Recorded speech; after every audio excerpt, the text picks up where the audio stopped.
Peace, everybody. It's the Lord here, Cold World, and I'm over here kicking it with my main man, J-WIGG. What's going on, sir? What's good, Brody? As usual, can't call it. Just want to welcome everybody back to another episode of Brody Sports Talk. As usual, we want to thank everybody for their support. But if you're not following us, you need to follow us on Brody Sports Talk on Instagram, TikTok, and YouTube. You need to click on that bottom right-hand corner on YouTube and subscribe and like and follow and share. We definitely appreciate the love. Now, we are on the road to 50K. All right. We passed the 20,000 views mark. We're looking to go to 50K by the end of the year. And Things we are got some new features. Hold on. yeah, We got yeah, we some got new some new features. You know what features, I'm saying? We hit dog. 20K, so we getting a little Hey. money now, so we can upgrade the software.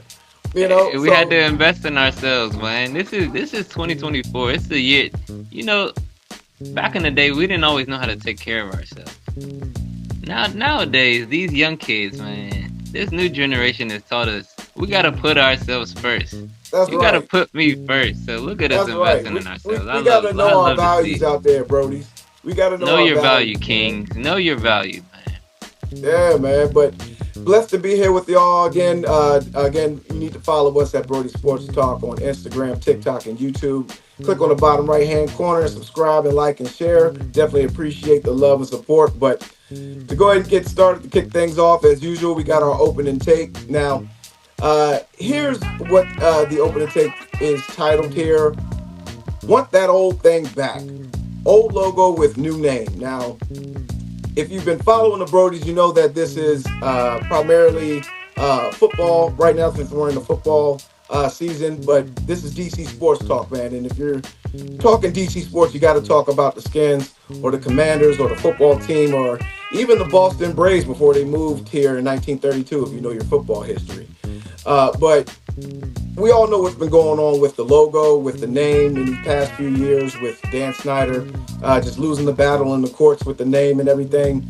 So recently, that's been picking up some steam again. Okay, like the Senate has just passed their half of the bill to for the reform of the RFK Stadium to get that renovated Reinstated. and get the team back there. That's still moving through Congress. So there's a lot of speculation on what's going to happen. Basically, right now, they're kind of in a lame duck type of situation. We're in the middle of a transition of a new Congress and presidential cabinet. And if that happens before this deal is finalized, they're going to have to start over. And this can take another 2 years for them to deliberate. So they're trying to get this rushed through to see if they can get everything squared away so they can start planning on getting a new stadium there where the old RFK Stadium was. And I'm all for it. We haven't won since we've been in Maryland. I think we came in '96, if I'm not mistaken, boss. Yeah, I'm all for the new stadium. I think that's great. But the biggest thing here is there's a lot of talk about bringing the old logo back, the Indian logo. And there's some controversy with that, obviously, because if they bring the logo back, people are going to fight about wanting to bring the old name back. And I think that ship has sailed just for political reasons and for sponsorship reasons as far as money. They're not going to bring that back just because of the controversy. So at the same time, I'm still, I'm gung ho about bringing the logo back because I think it's a part of the franchise history. Obviously, it's about the culture here. There's a lot of Native American tribes and reservations that are, for the name. They don't look at it as derogatory or anything like that. But my thing is, if they bring the old logo back, what are they going to do with the new name Commanders? You can't be named Commanders with an Indian logo, So if they bring the old logo back, what do you think? Should they change the name again, or should we just roll with Commanders since we've kind of gotten used to it over the last 3 years? If they bring the old logo back, they would have to change the name. Like you said, they can't be the Commanders with that logo, so they would definitely have to change the name. I don't think they can bring the logo back, though. The only reason I say that is because when I look at the Cleveland Indians, for instance, I Mm-hmm. think the first thing They changed. Did they change the logo first or the name? I think they changed the logo I think they first. did it all at once. They changed it to the Okay, Guardians. they That's just even worse changed than completely. Commanders. I mean, both are terrible. Like you Yeah, said, the reason the Commanders is starting to sound better is because we're winning. exactly. And once you start winning, it's like, you know what? Even that Commander song, something something with the Commanders, like that joint starts Yeah, sounding yeah, good when we yeah, start winning, man. yeah. Yeah. The raise hell and take command, like even I'm those starting to those like that. things, I start to like them. I'm like, yo, raise hell, let's go. So yeah, can they bring the logo back? I don't think they can bring either one back. And I think it just goes to the money, the sponsorship. Yeah, I think they'll be able to. Like, I think legally, we're in a weird time, where we don't have to get political, but certain laws are being rolled back, and we're kind of going like back in time. So I think legally they might win in court, and they may be able to get Congress to pass a law that says freedom of speech. We can call the team whatever we want to call them, but ultimately it's going to come down to the money. Will the yeah, sponsors pick you up? Will the sponsors still want their name attached to it? And in the culture that we have, I think DC is a town that could do it because we have enough fans behind us. For yeah. sure, There's we a have bunch of enough fans polls. behind us. There's definitely a bunch of polls out there from, like I said, Native Americans and all around the nation, and they don't really look at the name as derogatory. But again, it's all about the money, so they're not going to do that. But if they do bring the logo back, I think they'll probably bring it back as far as like maybe like something to pay homage to. Like maybe they'll build a statue of Blackie. That's who the logo was Chief imaged off Blackie, of. right? Chief Blackie, yeah. Yeah. So maybe they'll create a statue or something for him, or maybe they'll make a giant crest or something that they'll hang in the parking lot or something. But Let me if say they this bring the though. logo back, they got to change the name to like Warriors or War Hogs or something that's like the natives or something like that. They have to Yeah, because I it would would I make would no like sense. something like yeah, and that's what I was gonna say. I would like something like this. If we're going to do something like that, let's get away. And again, this might be asking too much from the NFL, but let's get away from the performative justice.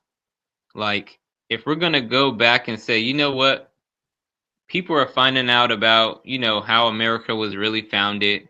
You know, if they did share a turkey on Thanksgiving, maybe they did, but we know the reality of it. Like I said, we don't have to get political or get into all that stuff.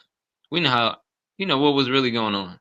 Right. So if we're gonna go back to the name, can we let's do some equality and some let's serve some justice. Let's make sure that we're taking care of the natives that were here. Let's make sure that, like you said, the name gets real recognition. The story is a real story that's told. Let's Mm-hmm. stop telling the fake story. Let's tell the real story. If we're gonna really, be about it, let's be about it. And I Right. think that's what really brings about change is when we stop being afraid of the past. And I was gonna say, I know you mentioned this is the thing about America. I know you mentioned there are some natives that say they're fine with the name. There are also some natives, just to put it out there, To there make it are fair, some yeah, that there are some natives that, yeah, that are not happy with it. And there are a lot of white people that are not happy with it, and that's a big problem in America. White people stay out of stuff that's not your business. Like, right, right, we don't because need you. You're not. This is we not don't about need you you. to feel offended for other For ethnicities. yes, yes. So let's white people stay out of it. Like, you're the Yeah, decision maker, but listen to what the natives have to say. Let's let their voice be heard. Not even us. It's because we're saying what we want for the team, but ultimately, I would leave it up to the natives. Like, if they like you said, if they do a poll and they can get 2/3 or some type of number like that, then I would say okay, I'm fine with it. But yeah, no, I think, like I said, legally they may be able to, but what is the money going to say ultimately? yeah, and just to piggyback off that from a monetary standpoint, I think. the top priority, obviously, for the organization right now is winning, which they seem to be doing because Josh Harris has to generate at least another $2 billion in revenue because he still owes Dan Snyder. So that's top priority is putting butts in the seats, and the only way you can do that is by winning. And winning kind of cures all of the evil, or that comes with the new name and logo. Because let's be real, no one really liked it, but now that we're winning, it doesn't really sound as bad when you say it now. And I love the black jerseys. I love exactly how they look. Even if they I bring the like the old logo W. logo back, keep those the same. But I that's like just the a W side too, note. Cub. But if anything, the next priority for them is getting that stadium. That's that because FedEx Field is Before terrible the name. So you say before the stadium name. before the name. Yeah, Okay. I think that's the second thing on their priority because and the main reason why is because technically if they wanted to change the name, they can do that in off season. You see what I'm Hmm. saying? But uh this legal issue right now with the stadium reform that has to get done within the next few weeks because once they transition in the new administration, like I said, this bill is going to go to the bottom of the pile and it's going to be a reset, and that's going to be deliberated for at least another 2 years, and then after it gets passed, maybe right then you got to start contracts and breaking ground and building and all that stuff. So that's going to be like another 2 or 3 years. So next thing you know, we're not going to have this new stadium until like 2030, 2032, something like that. So I think that's actually a good timeline. that's it. That's if we but we can get it done a little faster possibly if they get it passed through now. You see what I mean? They're deliberating on it Wow. now. But Hmm. if they don't come to a final decision before the new administration, then it's going to be a 2 year delay before they even look at it again. You see what I mean? So you're saying there's potential for them to have the stadium open by 2028, or to have it to be I would in maybe say renovating by 2028, honestly, it's going because to they're take going at to need least. renovations. Well, I think what they're going to do is I think they're going to tear it down and rebuild it. Okay, so So yeah, I don't see that being done by 2028 then. no, no, that's what I'm Yeah, saying. Like at this time, maybe we'll probably maybe be maybe running. tearing down by 2028. Yeah, and we'll probably have it rebuilt by like 2030, maybe 2032, something like that. Okay, But if there's a delay, then it's going to be 2035, 2036, right. twenty thirty Okay. seven, or 38. So Wow. yeah, that sounds crazy. And 2030, that sounds freaking crazy. I mean, But but when you look at some of the other changes in the area, like I said, we grew up in this DC DMV area. There are a lot of changes in this area. Haven't been here for over 20 years. This place has changed, man, and I'm pretty sure there's a lot of money coming into the area. Josh Harris, Magic Johnson, Jay-Z's coming into the games. yep, So yep. we're in a Happy birthday, place. Hove, too. Happy birthday, Hove, December 4th. So we're in a DC is in a really good place, as far as investment is concerned. Yeah, So I do think that things will start moving. I think Josh Harris is one of those people. You see how our team is moving. We're getting consultants. We're getting everybody. We're getting so many connections that in every way that we can to make decisions, to have counsel. And when you have a billionaire like Josh Harris, I wouldn't doubt that he could do anything he wants to do. If he wants this name, I would not doubt him. If he wants the stadium, I'm not putting this stuff is moving faster than it was when the old Dan Snyder when he was yeah, here. yeah. The Again, congressman didn't want to work with him. this was anybody that worked there. I worked there. It was a terrible place to work. It was a Yeah, I terrible remember work that. environment, and I can say that because I was personally there. And you just hear people raving about the new environment, the new Mm-hmm. staff. We Mm-hmm. talk about it every week. So, like I said, I think when you think about businesses and you think about what can be done, a lot of time in business they say just look at the owner. And when you look Mm-hmm. at Josh Harris, I mean that guy can make moves. So I wouldn't doubt I don't think this stuff can be done, but I'm listen. I'm in the basement making a podcast. Josh Harris is getting stuff done, so Hey, like I'm yeah, I optimistic. wouldn't put anything past him. Yeah, I'm optimistic. The ownership group out there in Washington, they're definitely taking command. No pun intended there, but we'll see how it goes. Let me As of ask you right, this, Cole. What nickname would you like if you could change? If you could choose, because I love the Red Wolves when they were doing the poll of like what names. Red Wolves was. I mean, and I don't know if it's the best name, but I just loved like I thought the image, the logo would have been really cool. Is there a nickname that if you could choose, like, do you I have like the one? Red Wolves. No. I like them because one is still referring to the Native Americans, so you get that aspect back. Two, you can change the nickname of the stadium to the Wolf Den, and everybody can Mm. howl when you make a first down or something like that. Oh That man, would be pretty dope. that'd be Um, crazy. I like the Washington Warriors. I like That that. way you can keep the W. And I think you can keep the logo a little bit if you go Warriors. Like you can Yep, go you can keep. back to a Yep, you version can of keep the that. old logo, or you I can think keep you the could. W. And then the last one, I like the Washington Natives. Like I I love like that that one. as well. I like You that a can keep lot. the old logo, or you can even do the one on my hat. You can do the R with the feather, or you can do the I W like the with the R with the feather. feather. Yeah. Yeah, Yeah, exactly. I think we can definitely do the feather. Like I think that like what Dan Quinn had at the beginning of the season. Did he have the W with the feather? Remember he got in a little yeah, bit of trouble for wearing that yeah, t-shirt? yeah, yeah. Because he had like a little I bootleg thought joint. that was so cool. Yeah, and I think that's a great way to incorporate the Native Americans back into the franchise culture. But the Washington Commanders is a completely different outlook. It's more so military based, more so than the Indian tribe. Hmm. This so obviously the nation's And capital, and Washington Commanders. And when you think of Washington D.C., you think of the government, you think of the military. So I like the aspect of the Commanders and Major yeah. Tuddy as the new uh, mascot. But if you bring the old logo back, you have to scrap Commanders completely.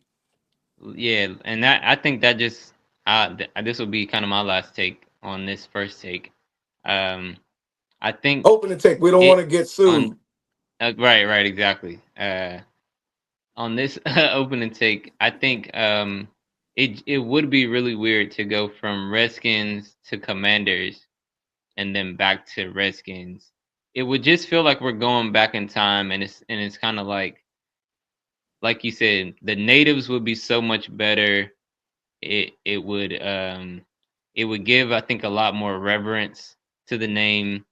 I Hmm. think if I see the old logo with natives on it, it's just a different feeling, you know. Yeah, Um so yeah, no, I think if we were to go back, we would really have to do some soul searching in DC, like yeah, uh because again, like I said, we this 2024, we got to be real. What's the real? We know the real story, so let's not act like to go from the Redskins to the Commanders is really a traumatic story. If we really it told a really story is.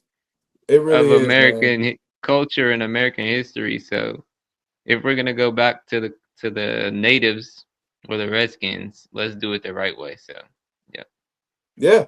So that's our opening take there, Brodies. Let us know what you think. Leave your comments and all that good stuff in the DMs or on our posts. You need to follow us again on Brody Sports Talk on Instagram, TikTok, and YouTube. Click on the bottom right hand corner and subscribe, like, and share. We definitely appreciate the love. But moving forward here, let's go ahead and get into our games of the week. To start off with the recap, we had the Titans at the Commanders. Wiggs and I both were correct on that. But actually, hold up. Let's go ahead and put that little score there. The records there. As you can see, I Getting caught a back little up with Wiggs. close. You know, Getting closer. one game behind, but Okay. that's because I chose the Commanders over the Titans. The Skins got back on track. They whooped that ass. Jaden Daniels had a career high in touchdown passes with three, so that was definitely great. We had the With a Steelers rushing at the touchdown. Yep. I said, And yep, also rush with for a the Russell. touchdown. Yep. We got the Steelers at the Bengals. We both chose the Steelers. No, Um, no, I have no, Bengals on that. you had the Yeah, Bengals. Okay, I yeah, chose the Steelers because Russell Wilson is still cooking. The kitchen is still open over there. yeah. You said that. Then we had the Eagles at the Ravens. I chose the Ravens, right? And you chose the Mhm, Eagles. mhm. Okay, so we split that. And then we had what was the last game? Dolphins, Packers. I had Dolphins Dolphins, Packers. and you had And Packers. Going back to Thanksgiving. yeah, I had the Packers. So I finished 3-1. You finished 2-2. And with that, that brought the record up to 11-9 for me and 12-8 for you. So far, you're still maintaining the lead, but this week right here, I think it's going to be a little bit more crucial. But just to give my take on the games here real quick, like I said, the Skins are they're back on track there. That was a Yeah, get right let's go back game. to that Commanders Titans game. Let me hear more of your thoughts on that game, the Yeah, Commanders Titans. it was a get right game. We needed that win before the bye.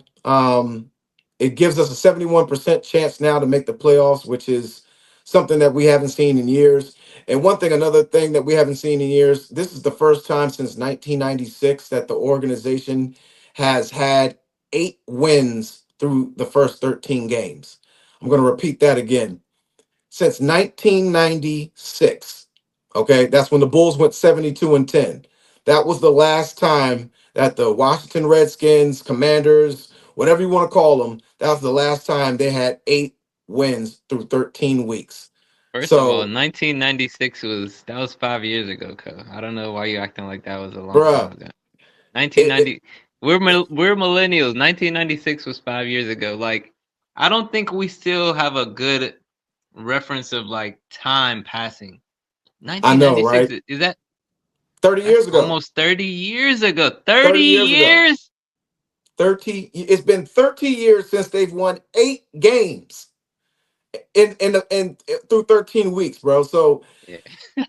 that's what That's we're the type talking of about here as far franchise. as That's the type of franchise we're that's talking the about. yeah, and that's why I'm saying, like, just piggybacking off the open and take, like, we're winning now, so it just changes a lot of things. So I think people were like, oh, the Skins, they can't beat a team with a winning record.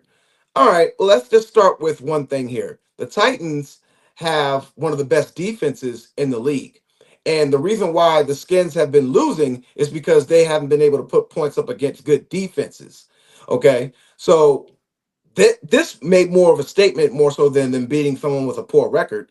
They beat a Thank team you. that was top five in run and pass defense, number one on third down, and they slaughtered them. So that's what I'm looking at.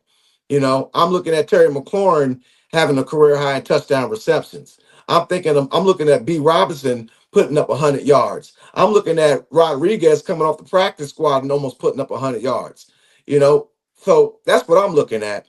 And now we got the confidence going into the bye week. It looks like Jaden Daniels is healthier, or at least as healthy as he's going to be. Another week off and rest. Lattimore's coming back, and then we're going into New Orleans, baby. Like, yeah, I'm gassed up about it. Yeah. So a lot of good points were made. Like you said, we both picked Commanders.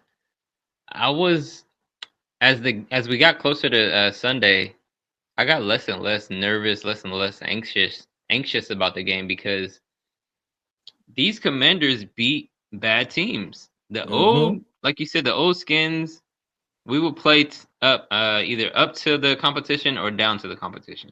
If it was a bad team, those would be close games for us. Mm-hmm. This team that we have right now, they beat bad teams. That to me is a sign that things have changed.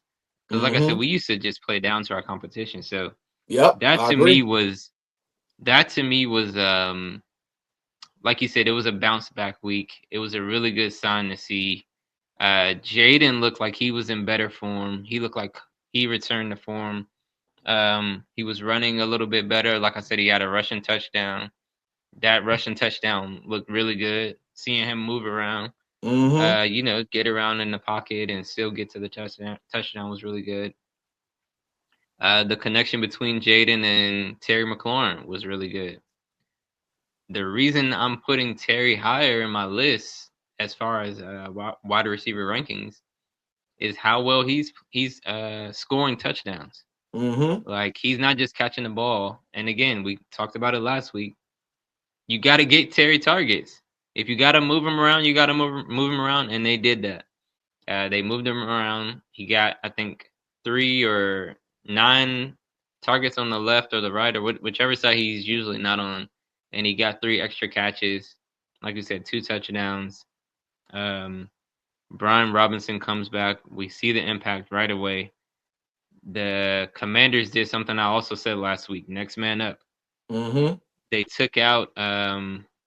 I'll get to the defense in a second because they took out one of the defensive tackles, Fadarian Mathis, and put Yeah, they in. demoted him.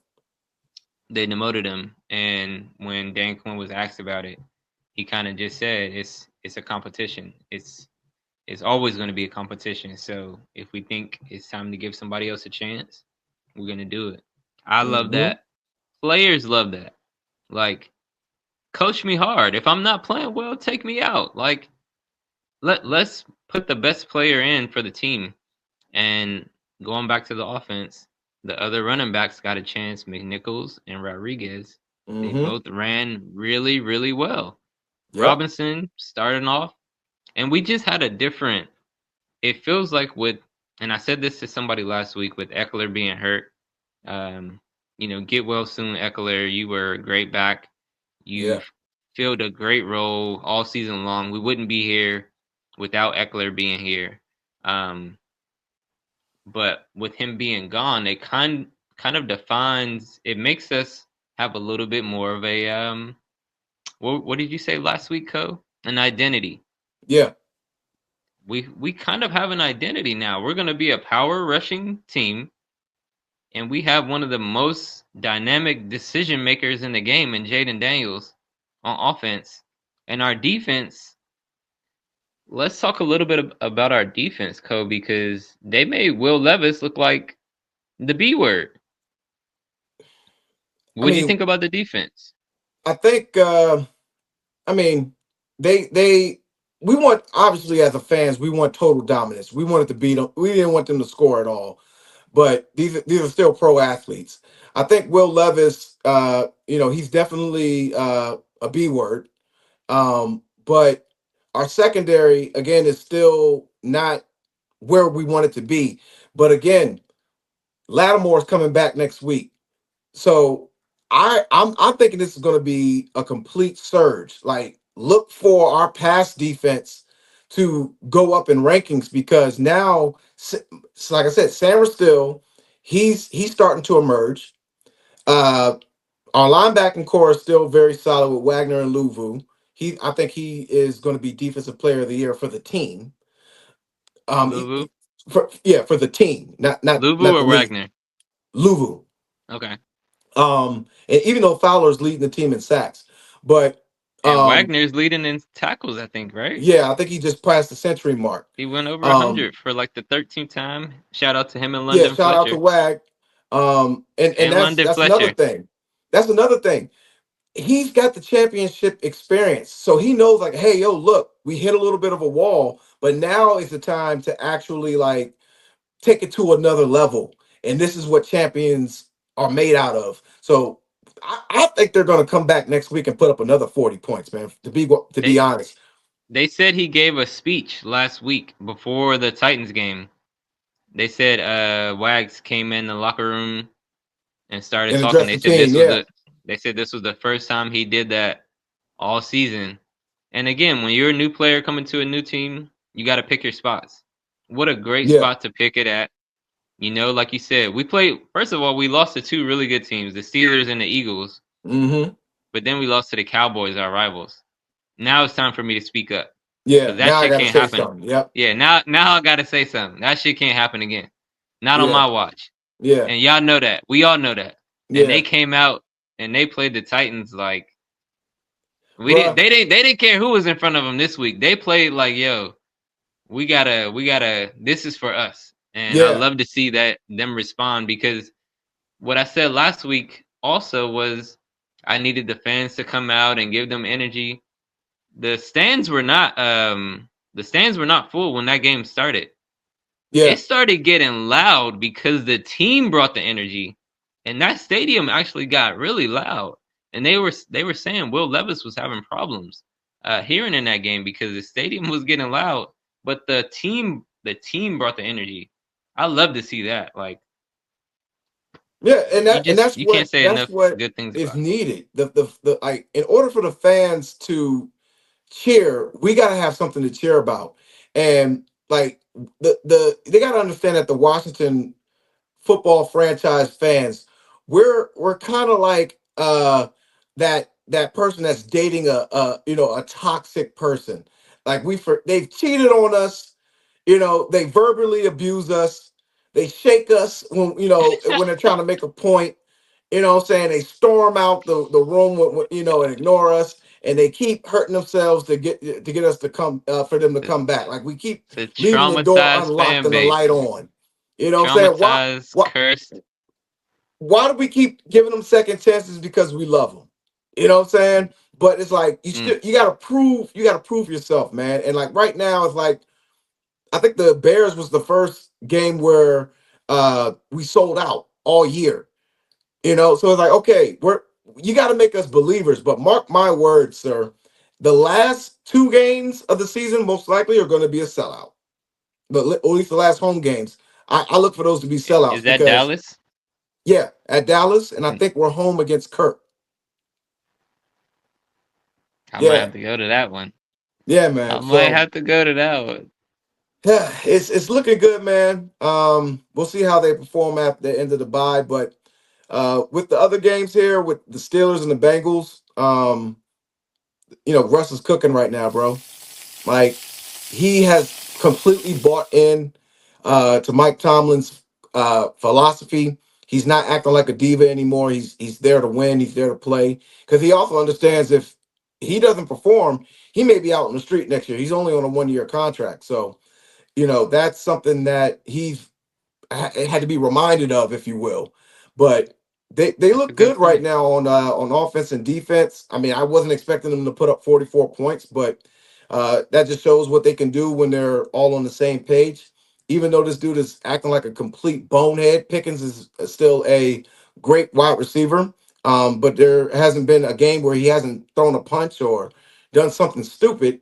He needs to chill that shit out because that can cost him, some games possibly in the future. But that was a great matchup, man. I love to see shootouts, man. What did you think about that? Man, shout out to Russ. Shout out to Joe Burrow. Joe Burrow has been in at least 4 games where he's put up over 30 points and lost this season.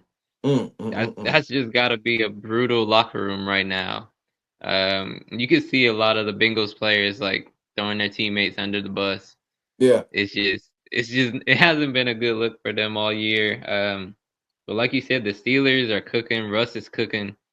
Mike Tomlin he's my coach of the year.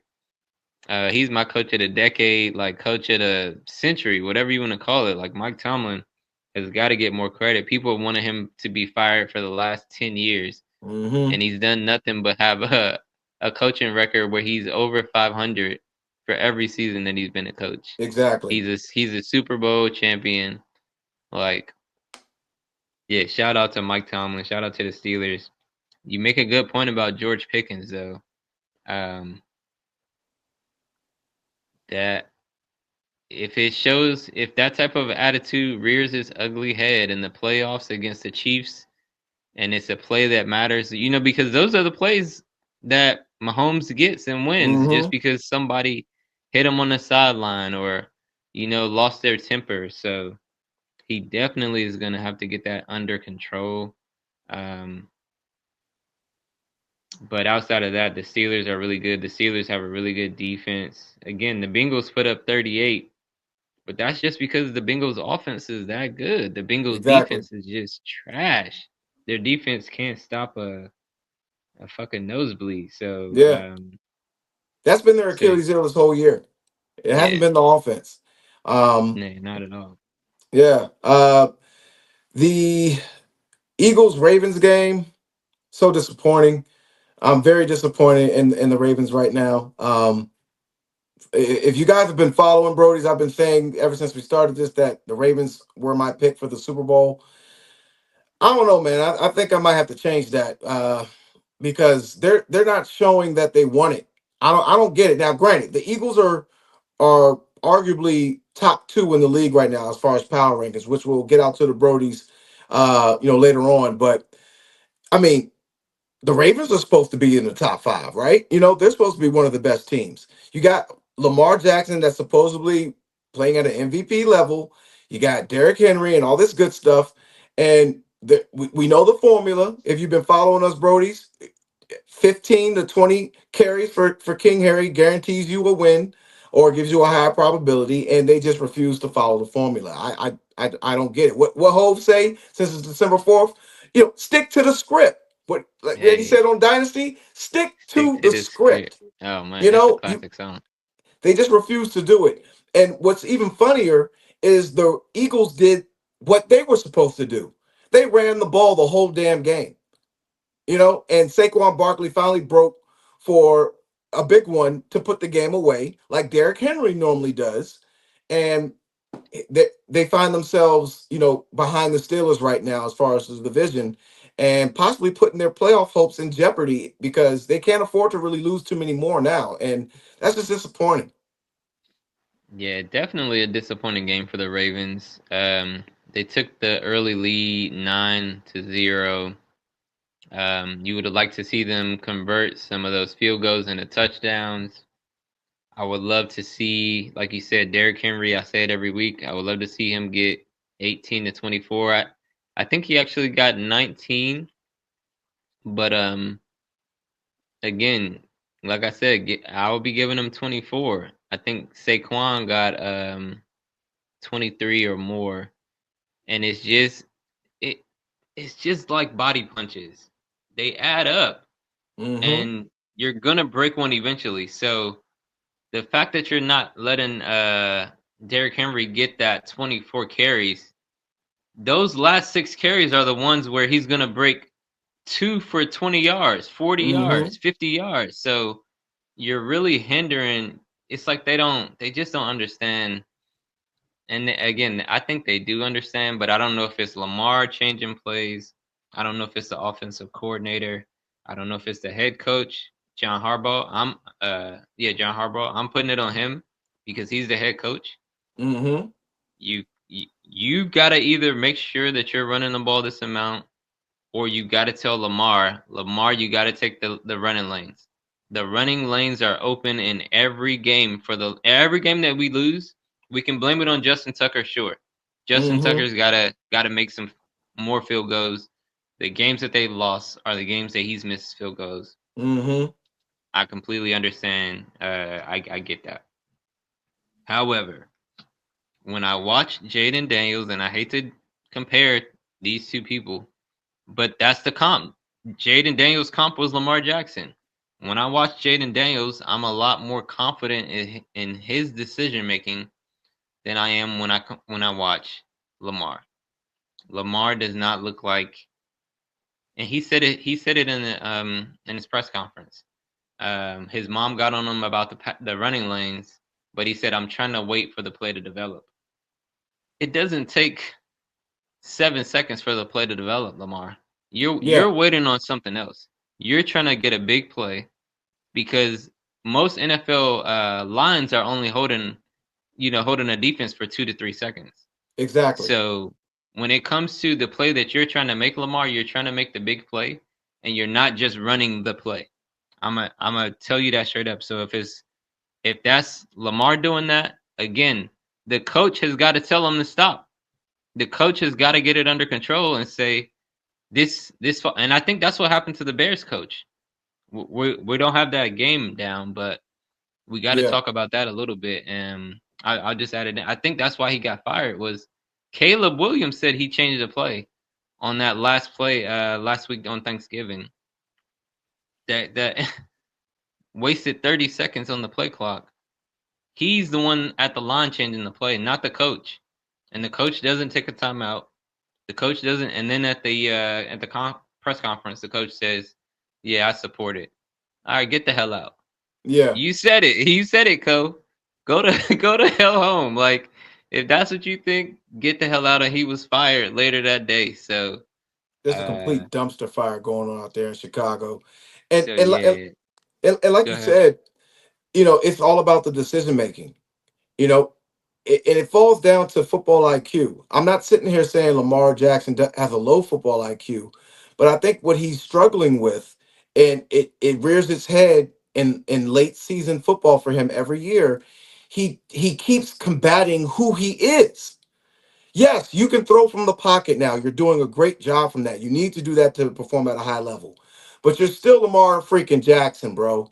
You know, yeah, like you said, he's holding on to the ball too long because he's trying to make the big play. Well, the big play right there could have been a scramble for 10 yards and a first down versus that 40-yard bomb that Deontay Johnson dropped, who also refused to go in the game last week and got suspended.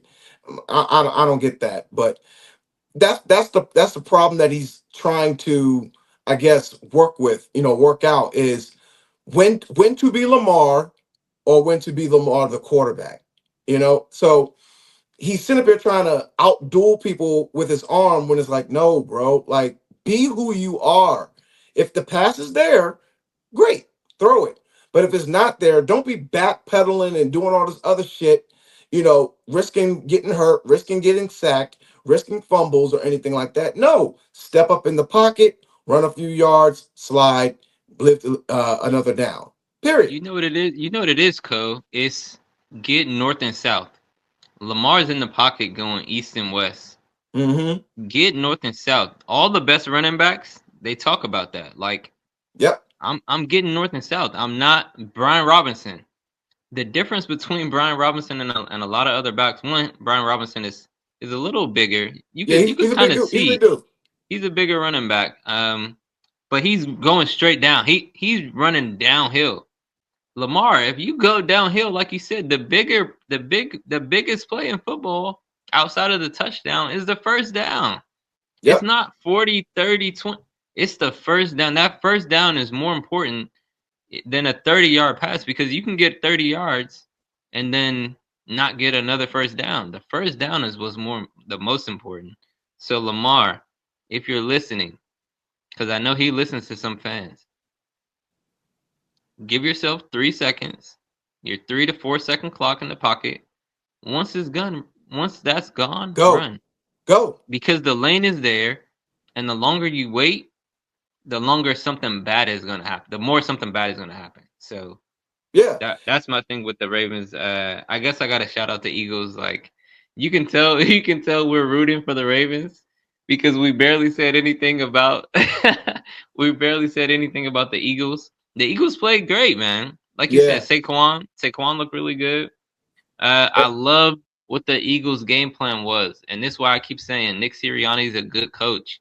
He just needed they needed a better culture, and you need players like Saquon because Saquon is a culture builder. He has Yeah. the talent, and he just has that everything is gonna work out mindset. Like I'm not gonna get in onto the women's mindset, but sometimes women are like, "Oh, guys are always like, it is what it is when something bad happens," because that's what it is. It is what it is. Like we're gonna be okay. We're gonna figure it out. We're gonna, you know what I'm saying? Saquon Yeah. has that we'll figure it out mindset. Whatever we got to do, if it's Jalen Hurts doing the tush push, Saquon is cool. If it's me getting 24 carries, I'm cool with that. I'm built for that. I'm Yeah. built to get 24 carries. You look at Jaden Daniels and the Commanders, you can tell they don't want to always run Jaden Yeah. because they don't feel like he's built for it. Saquon is built for it. Derrick Henry is built for it. Run, run them into the ground. Like that's the whole point of running backs not being as built as good as they are anymore, like Christian McCaffrey, because they get ran into the ground. But they almost got that Super Bowl. So go get your Super Bowl. Don't try to get it next year. Get it this year. And the Yeah. Eagles had a great game plan. Their defense, again, Jalen Carter, you got to give him credit. Quinyon Mitchell, Cooper DeJean. I forgot the white boy's name last week. I won't forget his name again. He made a great Yeah. tackle on Derrick Henry. Cooper Hell of a DeJean. tackle. Shout out to the Textbook Eagles, man. tackle. Shout Yeah. out to the Eagles. No hate on my in my blood when it comes to Philly, because they were one of the few organizations that actually started black quarterbacks. So, I've always had a respect for the Eagles. Um, but yeah, man, the Eagles right now in the NFC, they're probably the top team over the Lions. We'll definitely let you know in our revised power rankings coming up. But they were a great team, and we've been saying for a little while that the AFC has been more stacked than the NFC, but uh, it looks like the NFC might be giving the AFC some comp now. So great win by the Eagles. I think that win may have locked up the division for them. So the Commanders are probably just going to be playing for a sixth or seventh seed, which is fine with me. But to wrap up the recap, to take it back to the last Thursday night game, I believe it was the Dolphins, Dolphins and the Packers. Packers. Yep. I mean, it was a cold game. We all know that Miami does poor in cold games, so it was self-explanatory. Jordan Love and Jacobs, looked pretty good. Love was a parlay lock that hit. They're doing well right there. I think they're going to finish second in the NFC North, and take one of those playoff spots. They're looking good while the Dolphins are still trying to salvage something, but. Um, the Packers are kind of like that under the radar team. They don't have any household names, no sexy names that you could talk about. They're just a good old fashioned blue collar team that's flying under the radar that just wants to win football games. I like the way they look. They got a pretty big matchup here, and I think that's a great transition to our review, which is Packers at Lions. Hmm. Division game. Hold on. Let me go back. Because we just not gonna go over the Packers and Dolphins. My It Dolphins was an that ass just whooping, so there was no need to took go. that L. Um, yeah, no, my Dolphins. I was definitely disappointed. I It was should have cold, bro. known. Like you said, it was cold. Everybody was right. I was wrong. I tried to, and this is where the fandom comes in, man. Like I tried not to be a fan. Like I said, I'm not gonna be one of those fans. I was one of those fans. My team didn't prove it. It was no reason for me to pick them, so I shouldn't have did that. But yeah, like you said, the Packers are they're a little under the radar, and I think one thing I've started doing since we started doing this show is I've stopped watching what other people are saying, Hmm. and I've just started trying to figure out what I think about a team. I don't think the Packers are.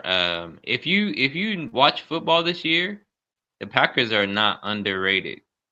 No, they're I not. th- and we've talked about this before. Their biggest thing was just health. If Jordan Love is healthy, and he hasn't been healthy this year, he's still not 100% healthy. But once he gets 100% healthy, the Packers are dangerous. Josh Jacobs is maybe he's a top 5 running back this year. The Packers defense is a top 5 defense. Um, they stopped a really good offense, albeit in the cold. But if the Packers can win in the cold, they have home games. They're gonna, always gonna have that advantage. Um, so yeah, no, I really like the Packers. And then yeah, like you said, if we're gonna transition to Packers Lions. Who you got? Woo, It's a big man, game. what a This is a what a big game right matchup. here. What a matchup. We've been talking about Detroit a lot more. Like some of my folks out there, not my fans, some of my folks out there know I'm from Detroit. Um, but let me try to be unbiased in this choice. I've done enough. The Lions are gonna win this game. The Yeah, Lions are the better yeah, team. I don't I have agree. much to think about. The Lions are just they're beating up on teams. Like I say it every week, they're bullying teams. Yeah, And they it's have an identity. They yep. have an Sonic and Knuckles. identity. They have an identity, but they also are creative. I said it last week. These offensive coordinators have to be creative. The Lions have Ben Johnson. I I was going to be very happy if the Commanders got Ben Johnson. I'm actually happier now that we have Dan Quinn because, like I said, he's put together a great staff. But the Lions are just playing really well. Like I said, I don't have to take a lot of time on this one. I Yeah, got the I'm with Lions. you. I'm with you. I got the Lions. They're firing on all cylinders. They're just they have too many weapons, and they're playing with confidence, man. That's so important, especially with offense because it's all timing based. So like they're just yeah, man. They're unstoppable. There's three teams in the NFC that I think have a shot at making the Super Bowl. They're definitely one of them. The Eagles are another one, and it's a toss up right now, really for the Vikings. And you maybe can throw in the Commanders, maybe throw in the Cardinals or Seahawks, but yeah, they're definitely the perennial favorite to win the NFC. But the next matchup we got is the 1 o'clock game with the Falcons at the Vikings. Now this is going to be a pretty interesting matchup because it's good old Kirk going home to face the Vikings. So yeah, we'll start off with you, man. Who you think? Kirk Cousins. Where all my Kirk Cousins lovers at? Wait, because like I said, I'm the president of the Kirk Cousins hate fan club.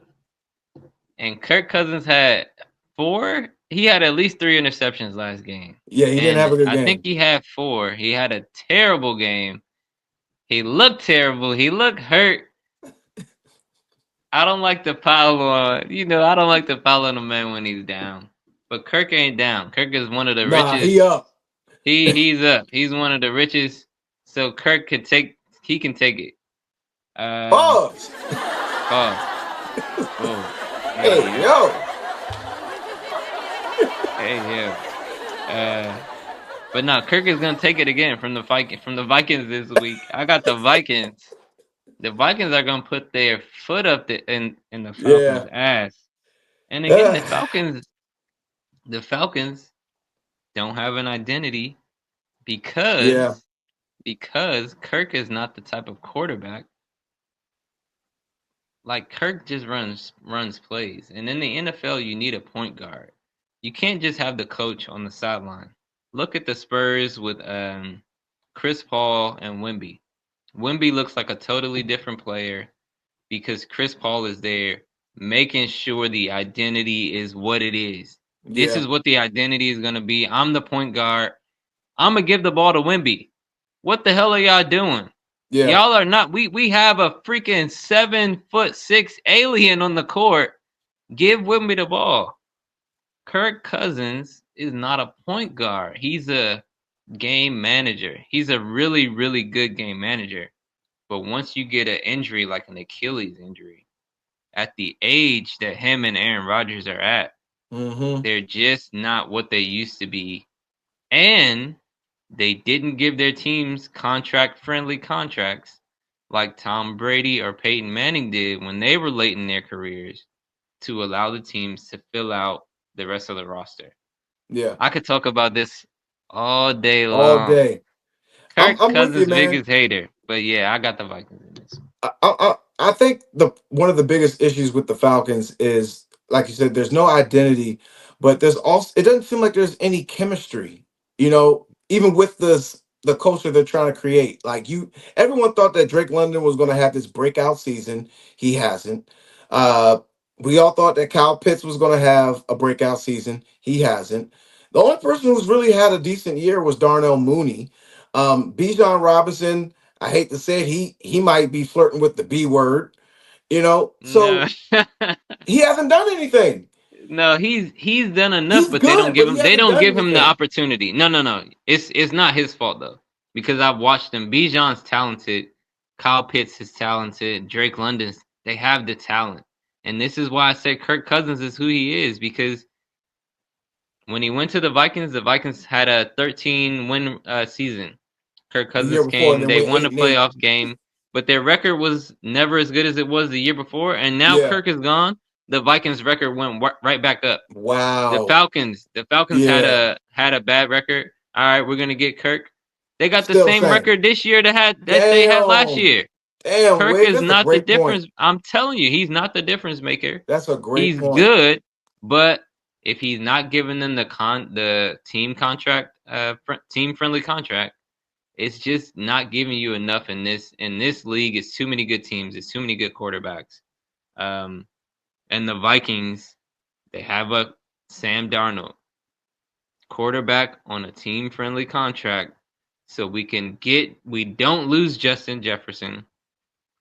We can still draft a rookie, and this is might be the other thing the Falcons didn't do. The Vikings drafted a rookie on the defensive line, where the Falcons drafted Michael Penix with the first. Dumbass move. So they might as well put Penix in. You spent the first round pick on him. Put him Yeah, in. yeah. Put him in. Kirk don't look good. Put Penix in. This is where the I don't coach stop being scared. I Put don't the know if there's rookie a in. trade clause in no trade clause with Kirk. I don't know, but I mean No, they signed the him as a this free agent, so it's no trade let's see stuff. what the record is. Let me see what the Falcons record is. I They're think the six and Falcons are six. 6-6. Yep. So if I'll put it to you this way: if they lose this week, the talk and the roars about putting Penix in is going to start to heat up, because once they're mathematically eliminated, there's Mm-hmm. really no point in playing Kirk anymore, and see what you could do on the offseason or whatever, because they were projected to win the division when he first came in, and it looks like the Bucks are going to be able to steal that They're again. still at the So front. They're still in the front right now, but it's not by a lot. And like you said, the Bucks are playing better. The Bucks look better. Um, what was I about to let's say? see. Oh, Bucks are also 6 and 6, but they're we playing the played the Raiders. Falcons in not this week, not the next week, but the week. So in three weeks, the Commanders play the Falcons in DC. Like I said, I might have to go to that game Yeah. and just oh man, So we're both taking the Vikings. I got the Vikings. All right. So we got the Lions beating the Packers, and we got the Vikings beating the Falcons. So far, so good with that. Next game we got is the 4 o'clock game. We got the Seahawks at the Cardinals. Now, this is a rematch from a few weeks ago, where the Cardinals lost 6-16, and they lost possession of first place. This is going to be a very interesting game, because I think this is a game that they're going to split. So I'm going to go with the Cardinals again on this one. Even though I missed on the last one, I'm going to go with a split. I'm going to go with the Cardinals on this one to take back first place over the Seahawks. Who you got? Hey, get right to it. Get right to business. Uh, I like the Seahawks. I'm not saying I'm picking them yet, but I do like the Seahawks. I like what they did last week. I think the Seahawks have an identity. I think they have a good culture. I think the Cardinals. You said Kyler Murray was playing like he was 5'5". Kyler Murray might be 5'5" for real. Like he's a short dude out there. Yo, he He looks looked so like he'd be tiny running out there, for. yo. And He the looked way like he he'd be. runs makes him look even smaller. He literally looks like he'd be running for his life. So it's hard for me to put my trust in Kyler Murray. Again, the Cardinals don't have an identity. James Conner is a really good running back. He should get 20 carries a game. Marvin Harrison and Trey McBride are both really good. So I'm just not putting my trust in Kyler. I Okay. trust Geno Smith a little bit more, so I'll go with the Seahawks on this All right, so we'll split that one. And then to wrap things up for the review, we got the Sunday night game. We got the Chargers at Chiefs. Another divisional game. Chargers, they lost last week, right?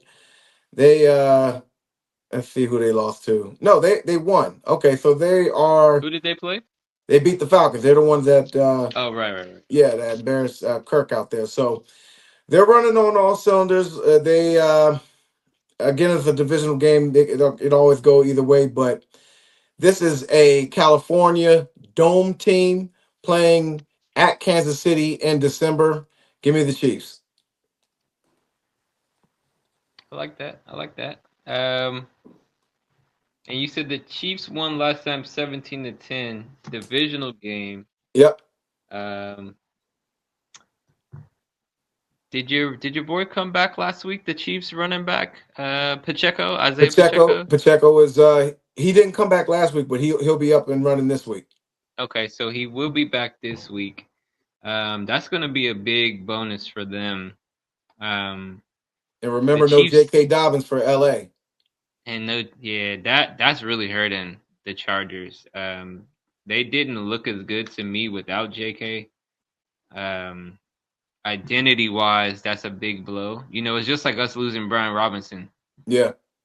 We can try to run with the other running backs, but it's a difference when you put B Rob in there. Yep. It's a difference with JK. JK Dobbins to me is really good. Um, so I'm gonna have to go with the Chiefs on this one. Cool. So we got just a recap out there, Brody. So we got Packers at Lions. We're both taking the Lions. We got the Falcons at Vikings. We're both taking the Vikings. And we got the Seahawks at Cardinals. We're splitting that. Wiggs is taking the Seahawks. I'm taking the Cardinals. And we both agree on the Chargers and Chiefs. But that is the recap and review. And Brody's, if you're not following us, you need to follow us again on at Brody Sports Talk on Instagram and TikTok and YouTube.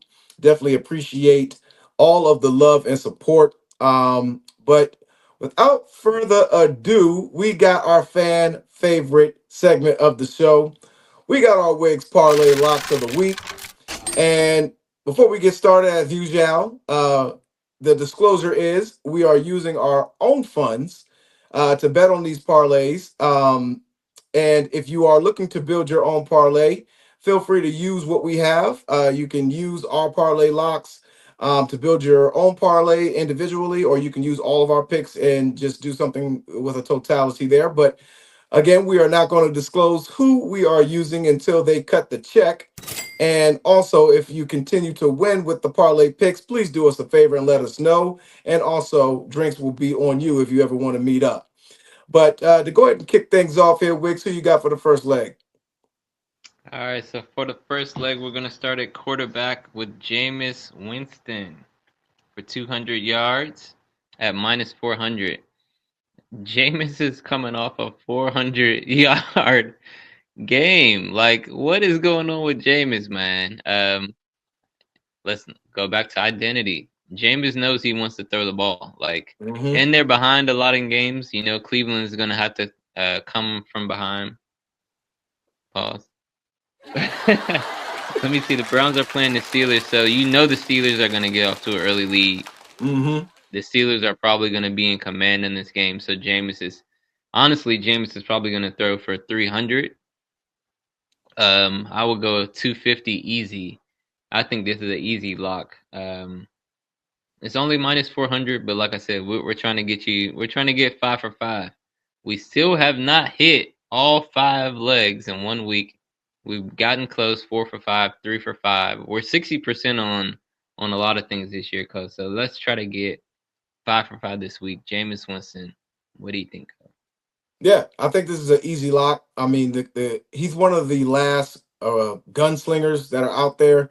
I mean, this dude doesn't care. I mean, he can spin it with the best of them.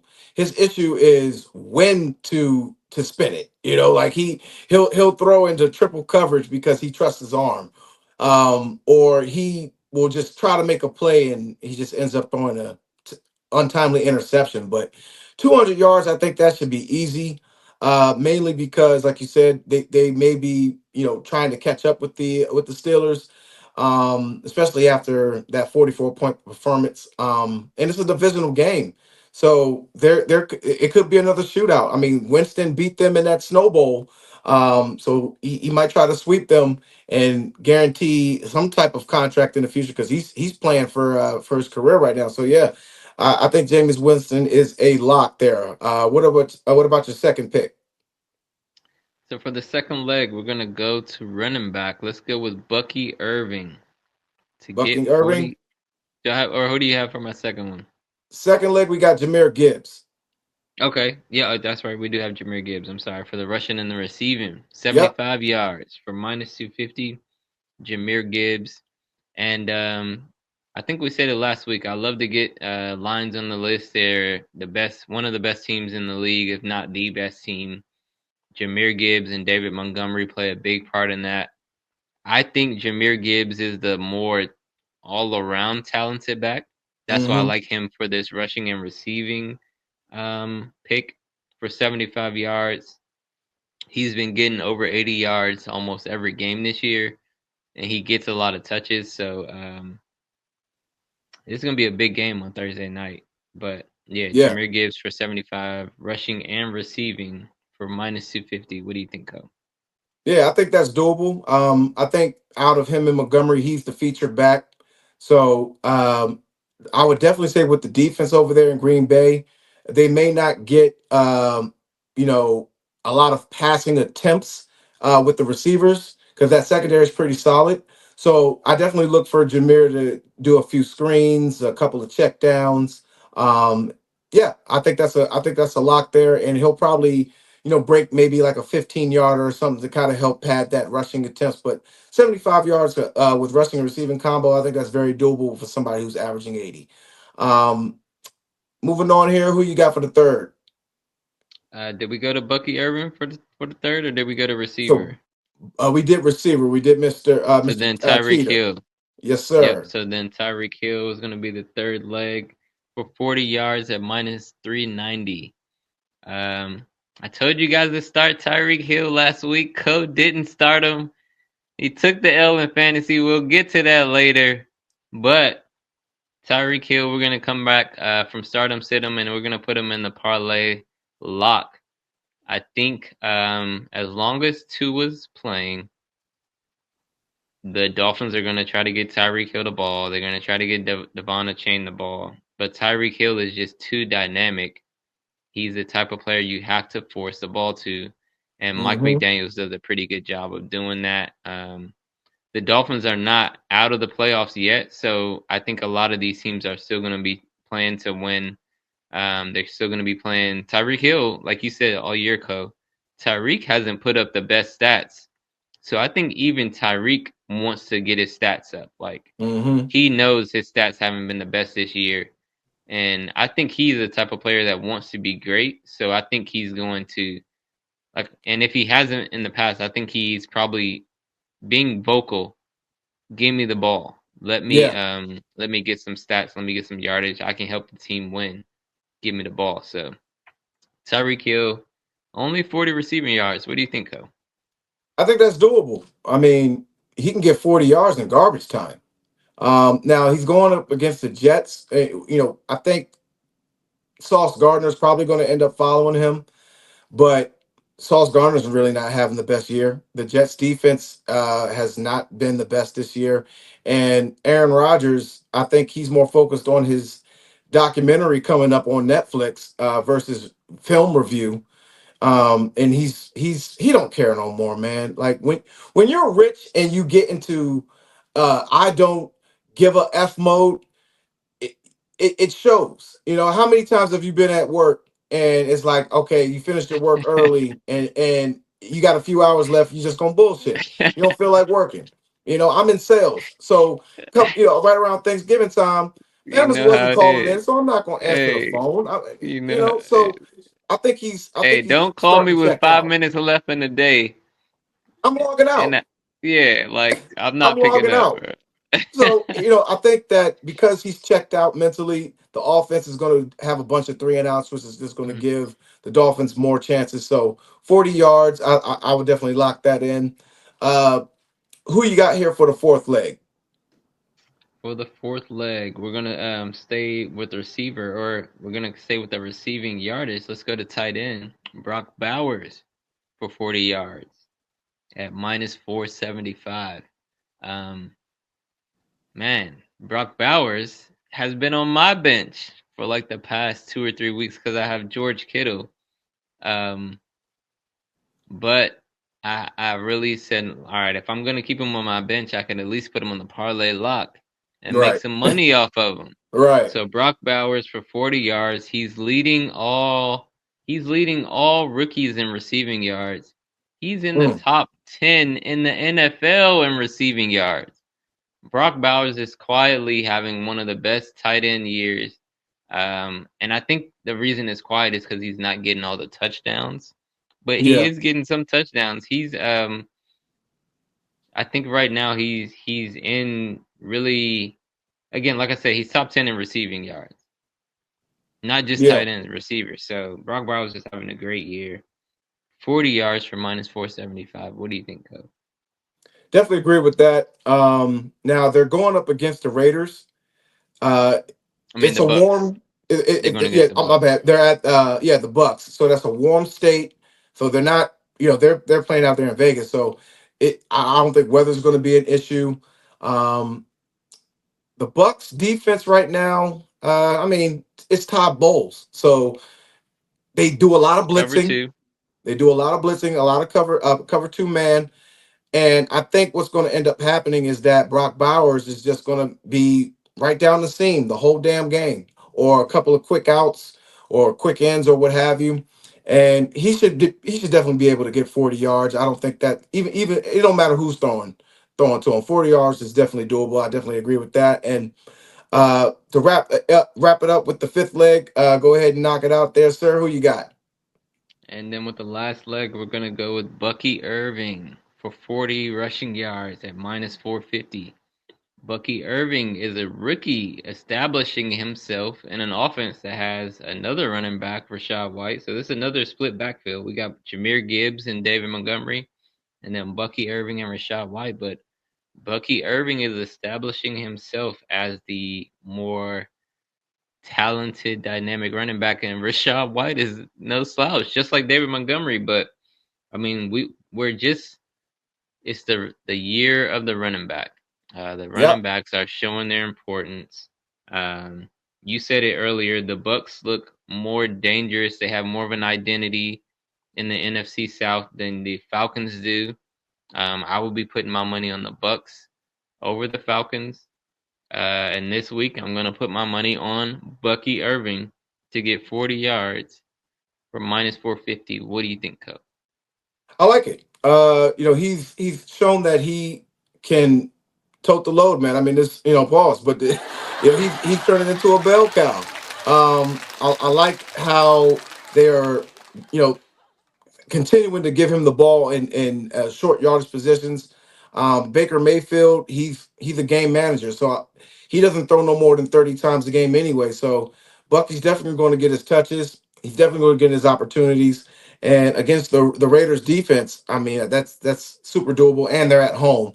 And again, this is a must-win game for them if they want to win this division because the Falcons are also 6-6, just like them. So they definitely need that. But definitely lock that in, man. But outside of that, y'all, we got the recap.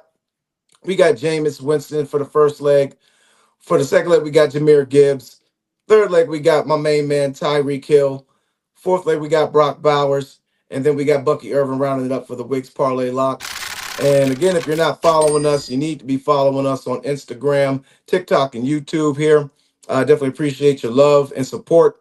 But again, if you hit, let us know in the comments. If our parlay locks are working for you, we definitely appreciate the feedback. But Hey, yeah, if you transitioning, hit, if yeah, they if you hit, hit, who? yeah, let, pause. You know, Pause. but hey, we want you to hit. Pause again. We need you to hit. You have to hit, okay? Because that's the Hey, only way gotta that the hit the sponsors are going to parlay. cut the check. There we go. So That's right. yeah, man. But moving along to my favorite segment here, and time wise, we're actually doing pretty good.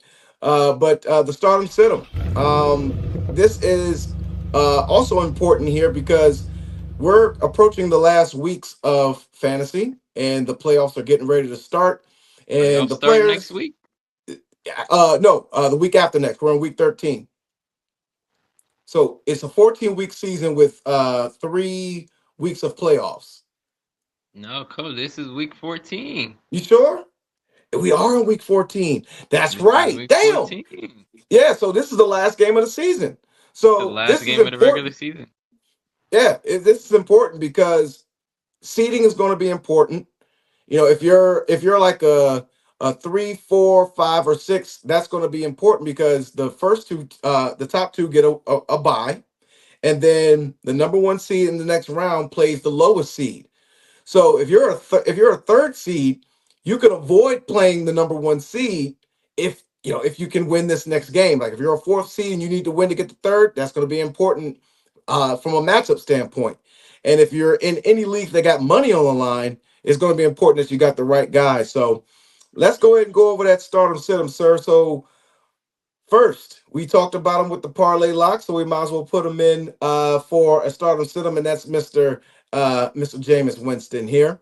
And you got Brock Purdy.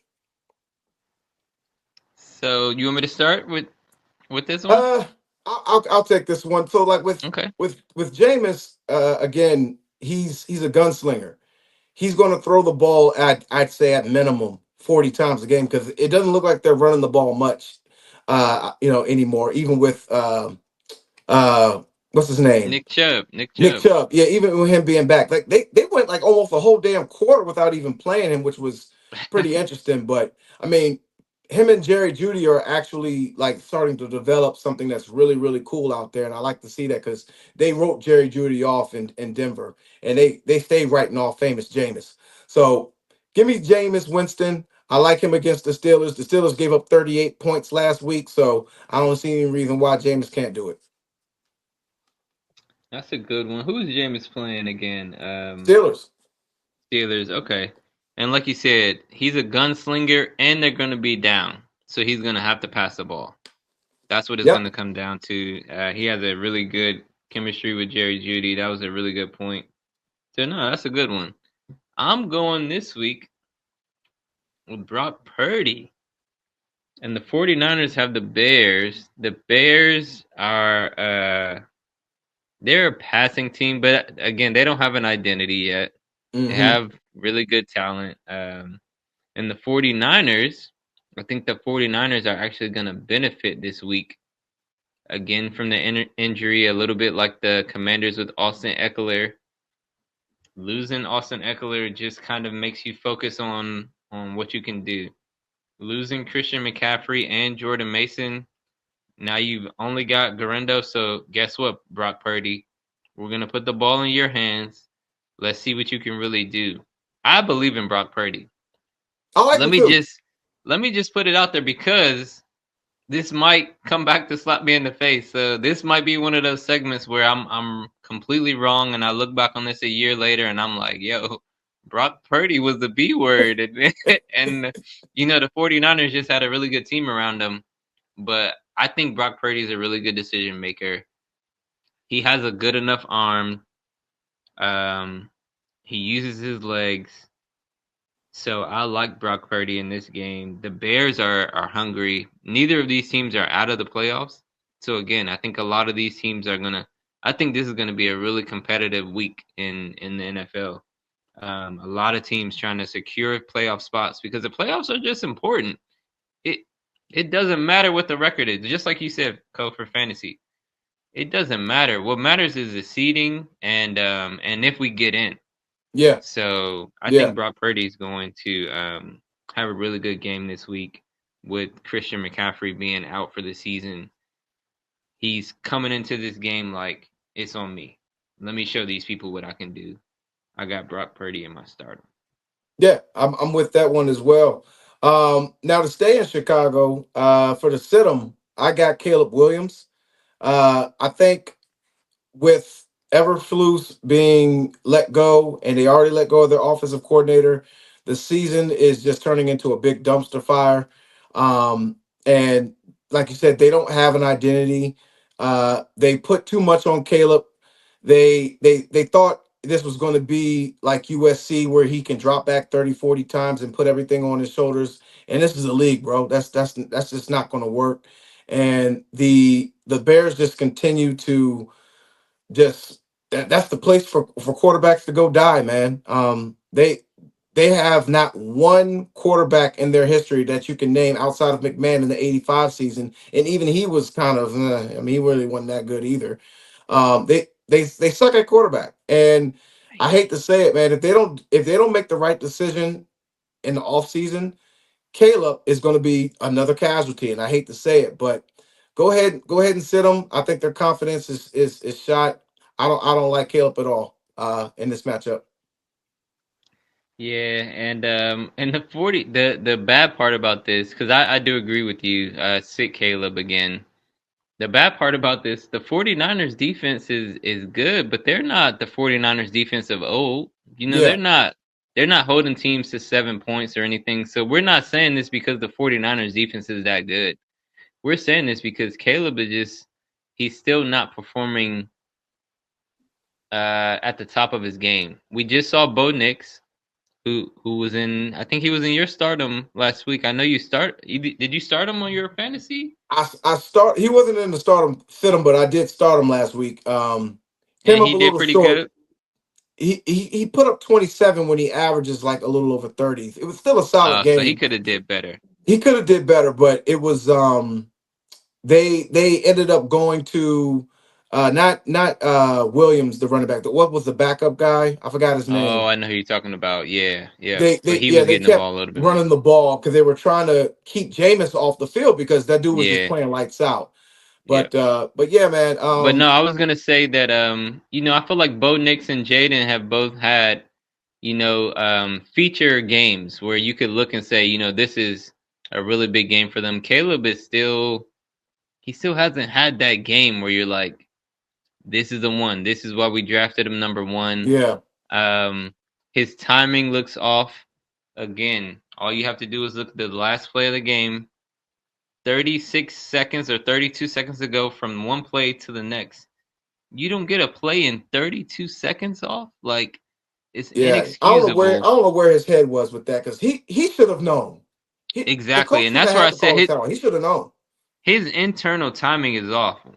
You see it with the sacks. You see it with that last play. You see it with his receivers. The chemistry with his receivers is so inaccurate. Like, It's not. It's just not there. it's just not there. And that's timing, that's practice, that's coaching. Um So yeah, Caleb, just sit him this week, and then my sit him for this week is Derek Carr. And the reason I say Derek Carr is it's the decision making. Yeah, I watch the Saints, and I mentioned this about Taysom Hill. I like the creativity of putting Taysom Hill in the game, but whenever you have to pull a quarterback out of the game, that says a lot about the quarterback. yeah, When I yeah. watch Taysom Hill, he's delivering the ball late. He's he's trying to get the big play a lot, like the Marquez Valdez Scantling got another play. They had the other receiver, I can't remember his name right now, but he would always get that one play a game, really just one deep ball down the field. And it's almost like Derek Carr plays like if I get a 40-yard touchdown, I won. Right. Again, Lamar, Derek Carr. The point of the game is not to get long plays. The point of the game is to win the game. Give Alvin Kamara the damn ball. He's too Yeah, damn good. You're Alvin Kamara comes out the backfield. Derek Carr waits. Give him the ball. He doesn't do it enough. So it's the decision making for me. Derek Carr, you're on my sit-em list until you can be a better decision maker. There's no Taysom Hill, so I'm gonna be watching the Saints very closely to see if they can have a better identity this week. yeah. They got a matchup against the Giants. Giants defense is still pretty good. So he's got a tough Exactly. matchup, and it's funny you say that they need to run the ball because that's exactly who I have on my stardom for running back, and that's Alvin Kamara. With Taysom Hill being down, he's going to get all those extra goal line carries that Taysom Hill steals from him, and I definitely look for him to have a big game. And with our parlay lock, looks like that transitions into stardom system as well with Bucky Irvin with you.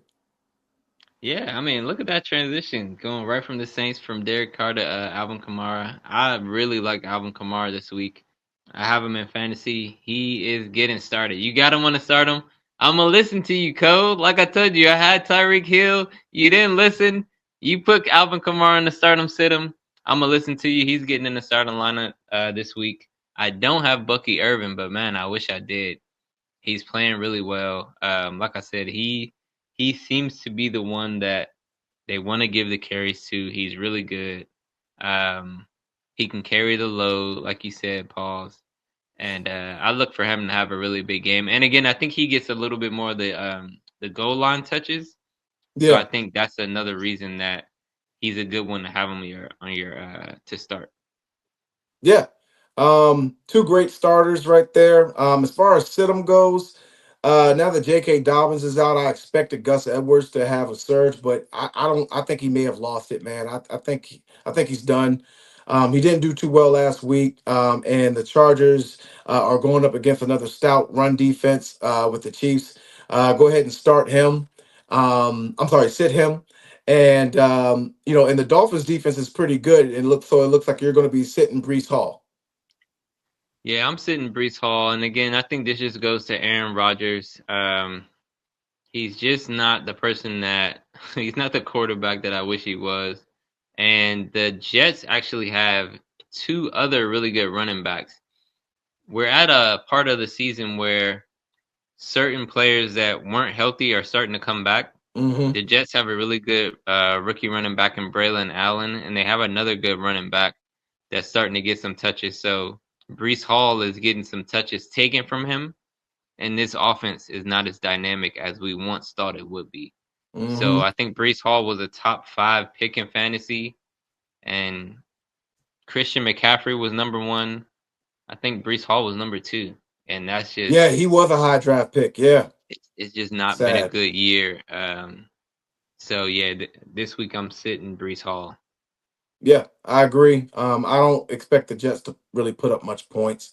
So, once they fall behind by like 10 or 17, that's when they're going to start getting pass happy. And I don't even think Brees Hall is going to get many touches. So I agree with that.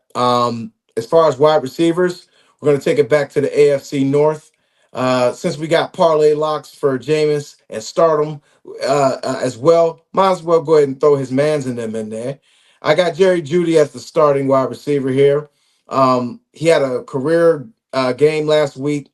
The chemistry is starting to develop with him and Jameis. And yeah, I think Jerry Judy has had a little bit of a renaissance. I think he likes playing in Cleveland. With Amari Cooper gone now, he's clearly the number one receiver, so he's getting the targets. And famous Jameis is not afraid to throw it up there and let him go get it. So I definitely like Jerry Judy.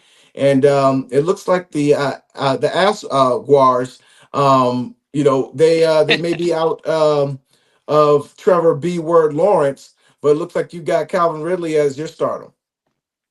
Yeah, and I'm like, hold on, let me add Judy to my parlay list for my other bets because that's a really good pick, Co.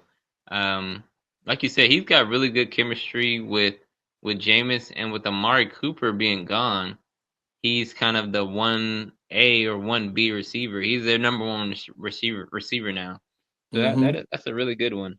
Um, who did I have for my I You had guess Ridley. Okay, Calvin Ridley, that's right. And the Titans are going against the Jaguars, the Asquars. Yeah, the Cup Uh, Bowl. so one thing I noticed about the Titans, um, Calvin Ridley is like really they don't have a lot of options. So Pollard's going to get a lot of chances. Ridley's going to get a lot of opportunities, and then Nick Westbrook Ikine. I just noticed their wide receivers. He's got like 8 touchdowns, but Calvin Ridley is the main one, and he didn't have a great game against the Commanders. So I think this is going to be a bounce back week. That's one of the kind of the patterns that I feel like I'm noticing about the NFL. If Hmm. a receiver's having a good week and they have a tough week, they're probably going to bounce back the week following. So I think they're going to try to get him the targets. I think he's going to bounce back this week. And again, I'm trying to give you guys some people that we aren't seeing on other websites and Yeah. other stations. So I think these are two really good ones. If we see Jerry Judy and Calvin Ridley on somebody else's list, boy, We we know know they're they're watching. watching this. We know they're We know watching. y'all are watching. Okay, the Brodies are hot. We're at 20,000 views and counting. We're looking to get to 50K before the end of the year, so we definitely need you guys to like and subscribe. to Brody Sports Talk on Instagram, TikTok, and YouTube. So we can eat in front of the presence of our enemies here, because there's some haters out there. There's this one particular guy on TikTok that had some things to say about our squad, but we'll see how things interact with us this week, because you might get a shout out, Cuff. We might make a song about you, and I don't think you want any smoke, because we got bars over here. But that's the start and sit 'em list here, y'all. We got Jameis Winston and Brock Purdy. We got Caleb Williams and Derek Carr to sit. We got Alvin Kamara and Bucky Irvin to start. We're going to sit Brees Hall and Gus Edwards. We got Jerry Judy and Calvin Ridley here on the stardom. And for the sit 'em here, uh, I'm going to go with Triple S. That's Saucy Sassy Samuels. Okay. Um, Oh, man. this guy this year Saucy has been say more Sam. focused on his catwalk than his route tree. I don't know what's going on with I him. saw the latest outfit, man. Yeah, and I don't know what it is, man. But for the past 5 weeks, he hasn't put up more than 10 points. Oof. Inexcusable, Mm. especially with Brandon Ayuk being out for the season, and Juan Jennings, and your boy Kittle. All the issues they're having at running back. All of that, man. Like, you should be the main target. So I don't get it, man. I'm sitting him, and since you're on your Kirk hate campaign, looks like you're starting sitting your boy Drake London here.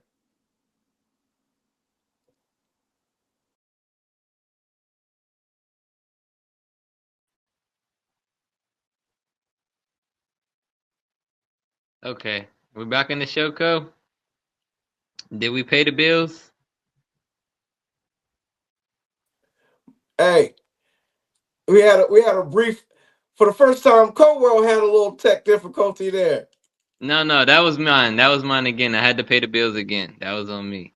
Oh, it's all good. But yeah, I'm sitting saucy sassy Samuel, and look like you're sitting Drake London, because you're on your campaign for Kirk hate. I'm on my Kirk Cousins hater fan club mixtape run, and yeah, Drake London is number one recipient of that. He should be so much better. Who are they playing again? They're going against the Vikings. The Vikings have a really good defense. Yeah. If the Falcons don't put Michael Penix, and let me fix my screen. If the Falcons don't put Michael Penix in this game, Drake London's not going to play well. So I don't really have any confidence in the Falcons right now. Mm, mm, mm, Um, mm. I have Drake London on my team, and he's sitting. One, because I have a lot of other good receivers, Yeah. but two, I don't trust Kirk, and especially against this Vikings defense. This Vikings defense is really really good. They get after the quarterback, and with Kirk's Achilles, he like I said, he might get hurt. They might have to pull Kirk in this game because the Vikings defense is no joke. So No, yeah, no, they're nothing sit Drake to play London. with. Yeah, I'm with you on that. I mean, I got Drake London in another fantasy, but it's by default. Like, I have to play him this week. But if I had to choose, I would sit him as well. Um, Yeah, Kirk Cousins. I don't like him against that Vikings defense. They're in Minnesota as well, and yeah, Brian Flores, man, like, he's known for bringing the blitz, and Kirk Cousins, whenever he's facing the blitz, he doesn't do too well. So definitely agree with you on that.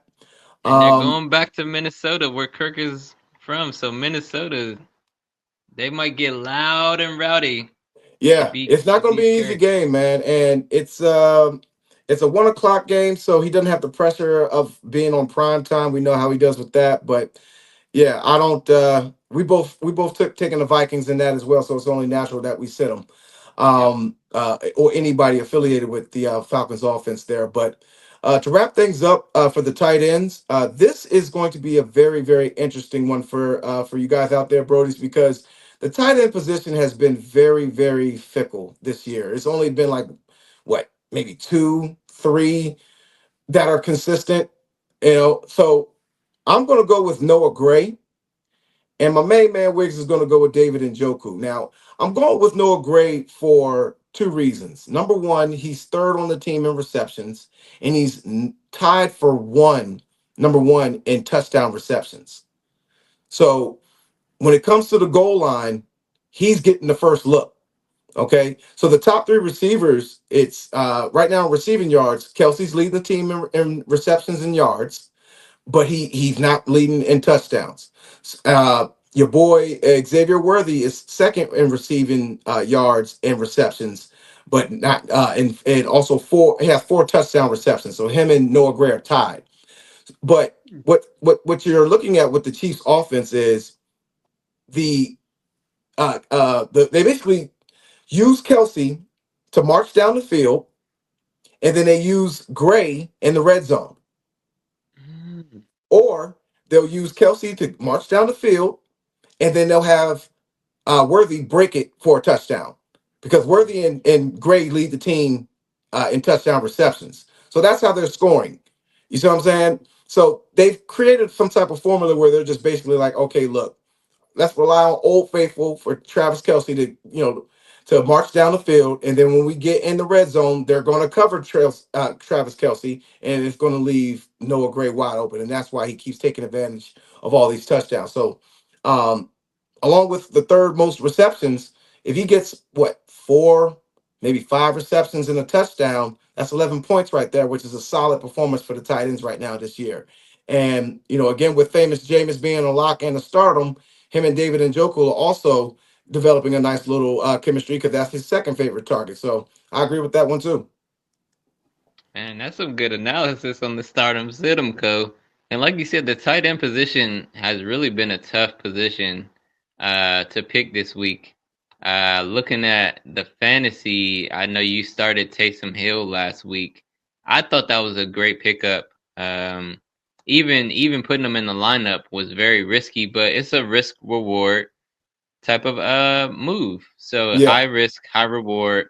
I thought it was gonna work, but Taysom Hill got hurt, yeah, so can't you control can't that. really, yeah, can't control that. Um, but like you said, I think Noah Gray's a really good pickup, or not pickup, but start him this week because the tight end position is just not one that is really nobody's separating themselves besides, like you said, one or two people, Brock Bowers, George Kittle, but even George Kittle had 1 point. Bro, I started George Kittle. He had 1 point. Brock Bowers had 25 on my bench. So, So Porter's you know, starting to come around.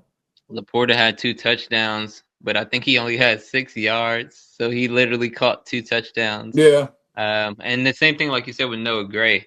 Um, I like a Laporta. I like a Noah Gray. When you're getting red zone targets, you're a stardom in fantasy because 6 points is 6 points. And if yep, I can get 6 points, all I need is another 4 points, which is 2 catches and 20 yards, and I got 10 points. So I yep, think that's a good one with Noah Gray. Like you said, David Njoku is probably the second target, but he seems like the safety blanket mm-hmm, for Jameis. So he's kind of that short intermediate. If something's not right, all right, I'm gonna dump it off to Njoku. So Njoku's racking up receptions and he's racking up yards. He's really good after the catch. So I like Njoku this week at the tight end spot. I like yeah, both of those guys actually. yeah. Two great pickups there. And with both teams, still struggling somewhat in the run game, the tight end position is going to be the focal point. Uh, in these tough matchups coming up. So definitely agree with that.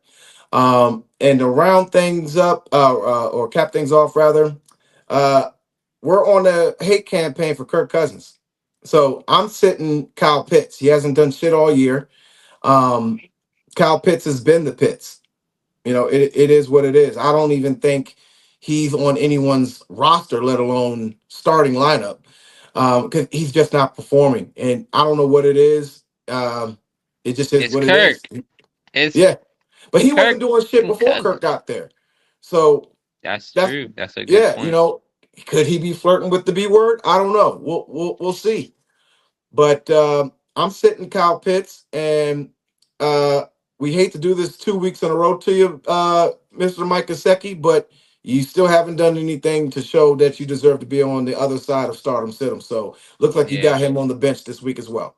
Listen, after I picked him up and he gave me 0 points, he might be on my sit-em list for the rest of the year until he does something about it. Like Yeah. at this point, I'm about to start saying I don't know who you are. What I say? What's my phrase? I don't know this man. Sorry to this man, but I don't know who you are. I know who you are, but I don't know who you are. You are being forgotten, Mike Gesicki. Trash. Prove Yeah. something. Prove it, man. You got Pack Joe him up. Burrow. You got Joe Burrow. You got T. Higgins, Jamar Chase. You should be eating in that offense. It should be easy. You're tall. You're an easy target. What the hell is going on? Now, I mean, obviously he can't control the ball, being passed to him, but at the same time, he gets his targets. So it's not like Come they on. completely overlook him. He gets Yeah, his no, he's targets getting and he's them. not taking He's advantage of dropping. it. Yeah. Yeah. He's either dropping passes or he's just not creating enough separation to, Yep. build that trust with Burrow. And yeah, he's just not performing. And we're trying to give him as many chances as possible, but he's just not doing it. So I definitely agree with you on that one, Wiggs. But Brodies, let us know what you think. That's our stardom situm list. You need to be liking us on Instagram, TikTok, and YouTube. Click on the bottom right hand corner and subscribe. Let us know how your fantasy teams are doing. Let us know if our stardom situm list is helping you guys. Definitely appreciate the feedback. But transitioning out of the stardom situm here, we're going to go ahead and get into what is the most important thing right now, being that it's the last week, and that's the fantasy talk. We got some scoring leaders to acknowledge here. We've been talking about them all show. Mr. Famous Jameis Winston. He ate a W the week before, but not this week. But he still managed to put up 62.95 points. That's incredible. Russell Cook Wilson, 51.50 points. We had your boy, let's see, Tua Tagovailoa at 51.35 points. Those were your top three quarterbacks. For the running backs, we have Bucky Irvin, 28 points. So you can see why we have him on our starting lineup and in our parlays.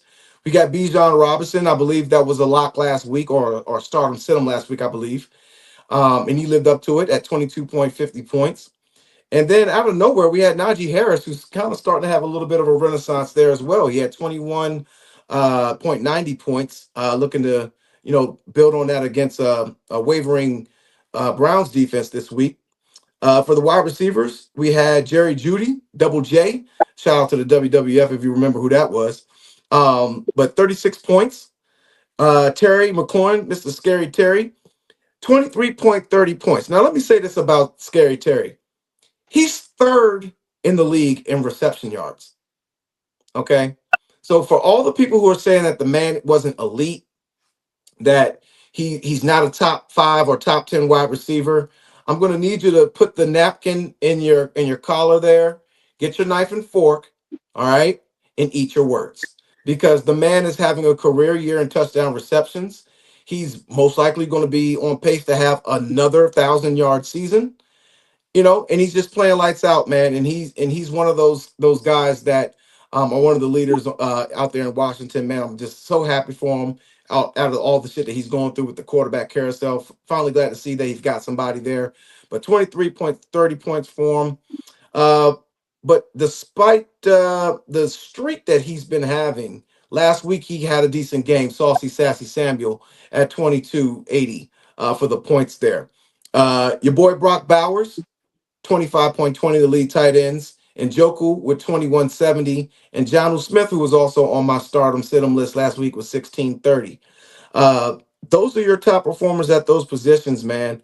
And the funny thing is, if you look at the list, none of these players, most of them, let's see, let me just look at it here real quick. I think it's safe to say that none of these players got drafted in the first round this year in the draft. That And was some of them a, probably are still on the waiver wire too.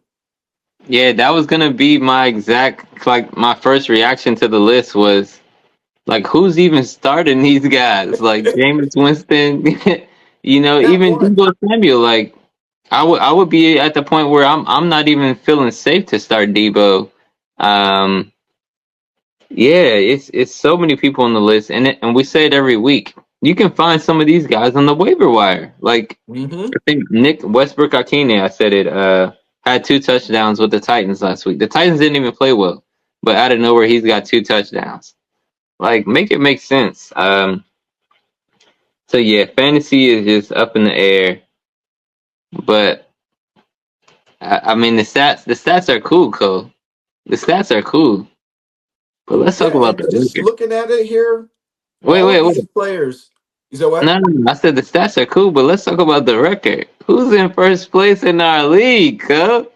Who's So in first place in our league? It's let's see me. here. You don't have to check the stats. It's me. Points leader, Let's take a look at this number one, this tied fluke for the first place record. this fluke Your boy ass Miami Knights. organization here. So uh the Miami Knights here are Your standing boy at nine and Miami four. Knights. We got Grady with the Geechee Land at 9 and 4. Mo, who came out of nowhere at 8 and 5. Great win last week, Mo. Shout out to Money with you. the big win. Great win. I'm fourth at 7 and 6. And then we got Machine, who's probably still on cloud nine for his honeymoon. Shout out to Tracy as well. He's at 6 and 7. Now, here is the interesting thing here that I think is very, very, very interesting. Hmm. Scoring wise, you're leading the league in scoring, and you're also uh, leading the league in records in the record. That's right.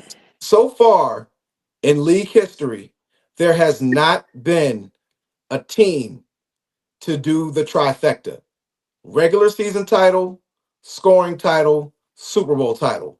No team in this league's history has done it. Now, here's what you got going against you, Wiggs. We already know the number one seed curse. Okay?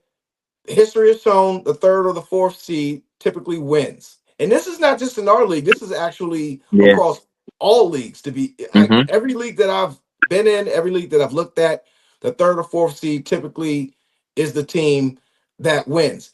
And the scoring title holder normally does not win either. They normally fizzle out for some odd reason. So Yeah. I that's mean, what you got going up against you. You and Grady have that going up against you. Now, yeah. here is the thing with me. I'm on a 3 game losing streak. All right. 3 game losing streak. But the funny thing is, I'm the fourth seed. And even if I lose this week, which will make it four straight, I'll still be the fourth seed.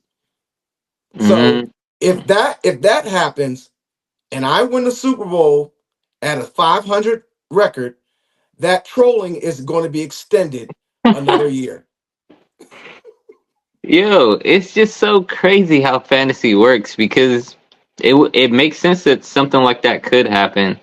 I think, like you said, going down the top 6 records, I actually think our playoffs might be set. We just don't know the order because I know Tosin is completely done. Like he has no chance with this being the last week before the playoffs start. Tosin is completely done, and I think Femi is completely done. Yeah, they're mathematically eliminated. So So, so Brandon, really, it's only up to what's going to be the order. And like I said, you actually are the lead of your division, even though you're the fourth seed. yep. Those top 3 teams are all in my division. So me and Grady are still fighting for the number one seed in the bye week, where you and Mac are actually going to be fighting for the bye seed because if Mac wins and you lose, or who's winning in points between you and Mac? So I'm beating Mac right now in points. So Is it close? What's the number? I'm at 1,613.10. He's at 1,557.40. Okay, So so you should probably be safe to be locked into that number one spot then. so here's the scenario. And it can change obviously, but I have to if I have to win. Okay. Yeah, If I that's the win, best thing. Yeah, if you win, you're Win, good. division win, automatic playoff berth. But if I lose and Mac wins, it'll fall down to points to see who wins the division. And you should Now, still be okay. I can Unless you still just be have an okay. epic fail. Yeah. Now here's the I guess like the X factor here. Brandon is also 6-7. So if he wins and finishes 7-7, and let's just say Mac wins and finishes 7-7, and I lose and finish 7-7, we could talk about Mac possibly winning the division and getting that automatic playoff berth. And if there's a point differential between me and Brandon, I could possibly get bounced out, and Brandon gets that final playoff spot. So Damn. there's a lot of scenarios that can It's a happen lot on here. the line this week, There's a man. lot on the line, exactly. And I'm playing Grady, who's a top scoring team, but Lamar is on a bye week. Okay. So his top player is out, but he's got Joe Burrow. Uh so I don't know. He's still got a pretty good team. But bottom line is if I win, I'm in. If You I got lose, I need some help. Oh man, But yeah, no, it doesn't matter because if I get in, that's all I need because everybody that's is all you need. 0-0. That's So all you need. this So is what yeah, we no, watch, folks. it's definitely an exciting time as far as fantasy is concerned. Like I said, I feel like this is one of those weeks where all the teams are still in the playoff hunt. So these are just going to be some really good games in the NFL this week. Some good games in fantasy. Um, oh man, I can't wait. I can't Yeah, I wait. can't wait, man. It is all going to start with that Thursday night game because I got Amon-Ra St. Brown, and I think I'm starting Laporta as well. I got what's his name? Um, oh, I'm drawing a blank. Golf. I got him on the bench. I don't Right. want to put too many lines in the Yeah, lineup especially at a once. So Thursday night yeah, game. so it's going to be real interesting to see how things turn out. Definitely wishing everybody the best of luck unless they play me. But transitioning here, we got the injury status report. Just to name a few players here that I think are worth mentioning. So we got Dalton Kincaid. He's still questionable. Curtis Samuel and Keon Coleman for the Bills. That's going to be pretty important because they got a pretty big matchup against the Rams. They're going to need all the firepower that they can get. But I think some of these status reports are fugazi. They might just be saying it just to say it, but definitely something to take note of. If you're doing your fantasy lineup there, DeAndre Swift is questionable. Doesn't really matter out there. Keenan Allen is questionable. If you're just looking for like any pickups on the waiver wire, because it's a late bye week, so a lot of good players are on bye, which is crazy, man. I don't get that. Week 14 bye. That's weird to me. But that's it as far as the major injury reports. Nothing major outside of that. But yeah. Any other people that you can think of? For the injury report, I think, like we said, Pacheco's coming back. Just the big one, I would say, not the people that are coming back, but the people that are gone. Losing Christian McCaffrey and Jordan Mason is pretty big. So Yeah. I'll be looking to see what Isaac Garendo does this week. But yes, I feel bad for Christian McCaffrey. I saw him put out a statement just basically saying, he's going to keep fighting. He's going to keep rehabbing and, trying to get back. It is just really tough because in the year of the running back, we're seeing the resurgence. We're seeing the Yeah. importance. Christian McCaffrey is probably the highest paid running back in the league right now. I believe so. Yep. And he's not even able to kind of show off and show he's on the Madden cover. It's Yeah. just You know about unfortunate, the man. Madden curse. Yeah. Like it's just unfortunate. Yeah. So I think when I'm thinking of the injury, that's probably the big thing that I'm thinking about is the players that we lost this week. I think defensively, I think we said last week Brandon Graham with the Eagles. The Eagles still look good without Brandon Graham Yeah. next man up. I think the Commanders losing Eckler Yep. was a big one this week. But again, next man up. Um, yeah, I can't think of anybody else that went out. Oh, Trevor Lawrence going down. Yeah. That was just a really big thing in the league. What did you think about the suspension? Well, Three games for that. I thought that was a little bit of overkill. here's what you got to understand: repeat offenders are going to get harsher punishment. Just So like with he's a repeat offender. Yeah, he's a repeat offender. Okay, I mean, just like with Draymond Green, if he sneezes, he's getting suspended at least a game got it. because you can't keep kicking Bamas in the nuts. You can't put people in chokeholds and body slam them. And in this guy's case, not only did he spear uh, target uh, Lawrence, he used his forearm in the process. That was completely unnecessary, and he was giving himself up when he was sliding. Now I know it's kind of a quick process. Maybe he was already in the tackle motion by the time he decided to give himself up. But at the end of the day, that was completely uncalled for. Even if you wanted to, I guess, send a message, you can still get away with like slightly hitting him or something like that. But bruh, what are you trying to prove by hurting him? I don't get it, man. That was completely uncalled for. I think 1 game suspensions for repeat offenders, it clearly isn't hitting home. So let's see how you feel when you get 3 checks taken from you. Let's see how you act then. Maybe you'll act like you got some home training because you wouldn't like nobody doing that to your quarterback or intentionally trying to hurt you. I mean, this isn't the 30s, 40s, and 50s where the object was literally to hurt the other opponent. Those days are over. You know what I'm saying? Like Yeah, they're not insurance salesmen anymore. So you got your money, bro. There's no need to be out there intentionally trying to hurt people, man. Like we're out here trying to have fun. So yeah. um It's a yeah, fraternity, and I think that's what you saw the reaction when Trevor Lawrence went down. You saw the reaction of his teammates. yeah. I love to see that. Take I up for love your that. quarterback. And honestly, if your team isn't doing that, that shows how much respect they got for you. Like a great example in 2023, I'll never forget it, was the opening game against the Packers. RG3 was all in for week 1, and they were at the goal line for this one play, and he got blasted. And his helmet came off. And I'll never forget it, bro. Like he was laying on the face. He's laying on his face, like face down I with his remember helmet that. off. And he looked around and nobody came to pick him up. I remember that. And that was a clear indication. I was like, you know what, this ain't gonna be a good season. But even though the Jaguars are having a bad year, Lawrence is flirting with the B word. They still have enough respect for your boy, so I definitely appreciate that. And that's not called for in the game.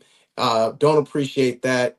You're taking away from the integrity of the game. I don't mind big hits, truck sticks, or whatever. That's a part of the game. But when you intentionally try to hurt someone, I have a problem with that because we're talking someone's livelihood and family. That's not cool. So let's see how your bills are going to get paid these next 3 weeks. Now that And you I ain't gonna think have no game checks. yeah, and I was gonna say I think 3 games. You do make a really good point, Cole. Because at first I thought it was overkill, but when you think about the impact that concussions have on the game, it's not a 1 game thing. And like I said, this is a fraternity. This is a brotherhood. You really have to take care of your. I say it all the time. I played football, like whether it was little league, high school, something like that. There are plays where you can see something bad is going to happen. You can let up. We're Mm-hmm. seeing these linemen let up on these quarterbacks a lot, to the point where sometimes even a bigger play will happen because you let up. You were going to hit a quarterback before they went Mm-hmm. out of bounds, and you let up, and they get a bigger play. It happens, but you can see that the players know how to let up. So there really is no excuse. There are the freak plays. This wasn't a freak play. Like you said, this is a guy putting his forearm in the quarterback's head when he's giving himself up sliding. You got to Mm-hmm. be smarter than that. I think 3 games, now that I kind of hear you talk about it and think about it, and he's a repeat offender, 3 games is good. Yeah.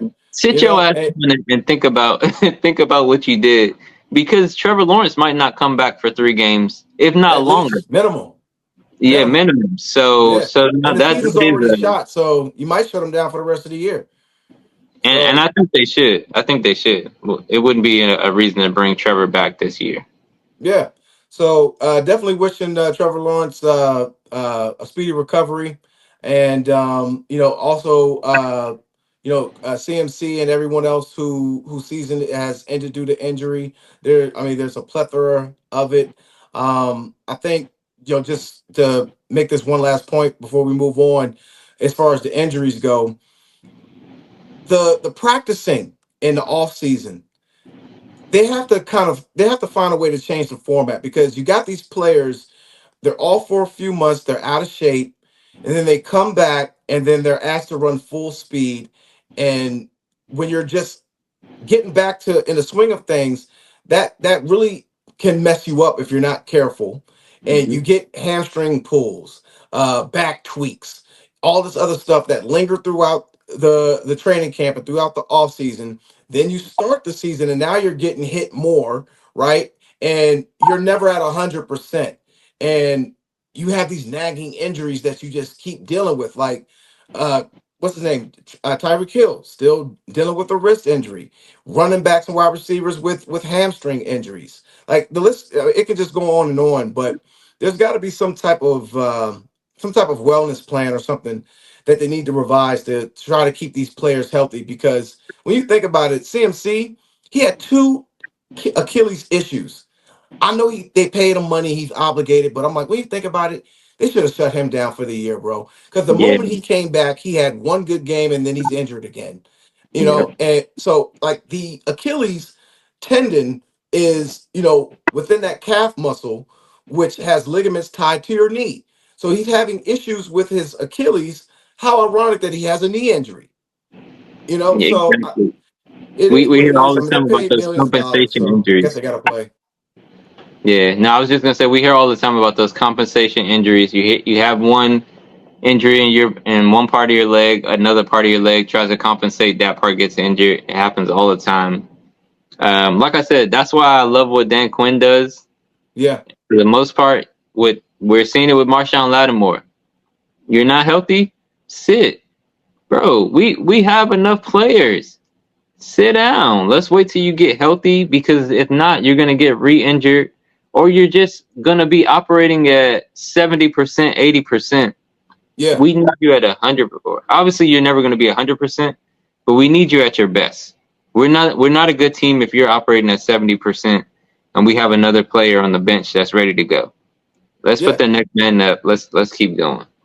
yeah, and to your point, and I think that's a great transition to the last take here, Wicks, because coaching matters. Like Shanahan did not handle the injuries well, because that run scheme that he has. Any running back is by committee. Anybody can put up 1,000 yards in that system. So I don't know why he didn't go to other running backs earlier.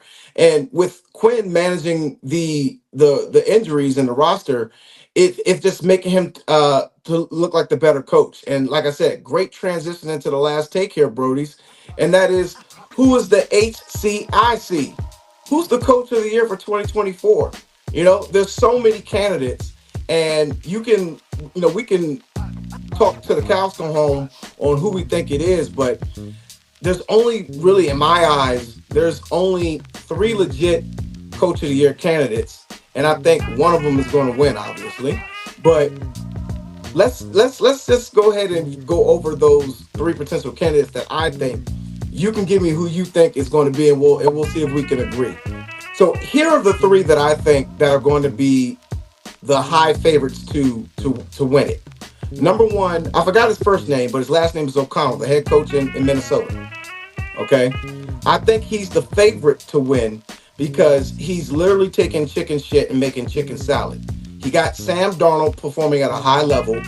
He's got Aaron Jones, who has a history of fumbling and uh, injuries, playing well. He's got Justin Jefferson, who's not having a pretty good year, but they're still managing to dominate. Now they're riding the coattails of their defense, but I mean that can only be attributed to O'Connell putting together the staff by bringing in Brian Flores, because nobody wanted him because he was blackballed because of what he said when he was the head coach in Miami about how he was being paid the tank. So nobody wanted him, but O'Connell brought him in. Their defense is stout, and they really could ride their defense all the way into deep into the playoffs. So the fact that he's doing what he's doing with a not sexy name at at quarterback. He's only got one really legit player on offense, and he got him at 10-2. I think he's going to be the favorite. The second most likely to win it, I think, is going to be Mike Tomlin. He's never had a losing season in his entire career.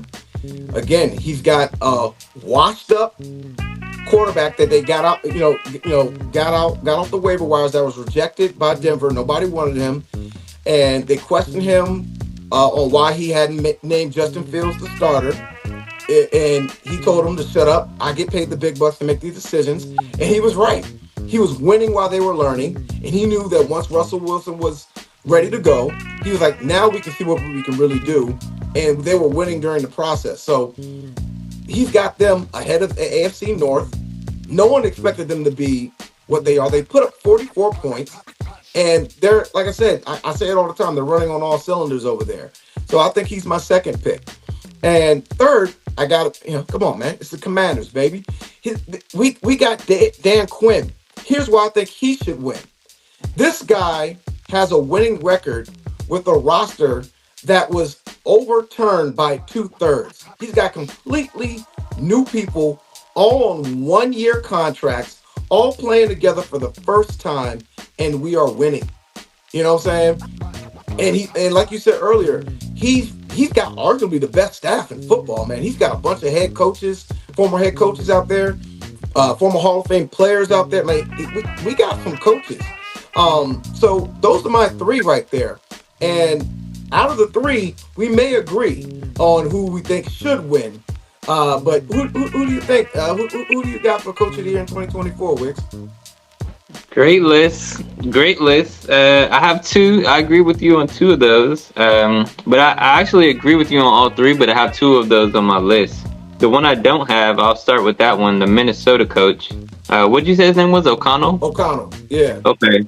Yeah, I like O'Connell. That's a good pick. And like you said, Minnesota is losing Kirk Cousins, who everybody said, oh, the Vikings aren't going to be as good because they're losing Kirk Cousins. So we'll bring in Sam Darnold. We're going to draft a rookie quarterback. We're going to start the rookie quarterback, and the rookie quarterback gets hurt before the year even starts. So we're going to go with Sam Darnold. No, everybody's written Sam Darnold off. We're writing the Vikings off. And what do they do but just have one of the best records? I think they started off like 5-1 or 6-1. Yeah. They still have a really good record. They have a really good team. They have an identity. They have good players in good spots. They have a good defense. They have good coaching.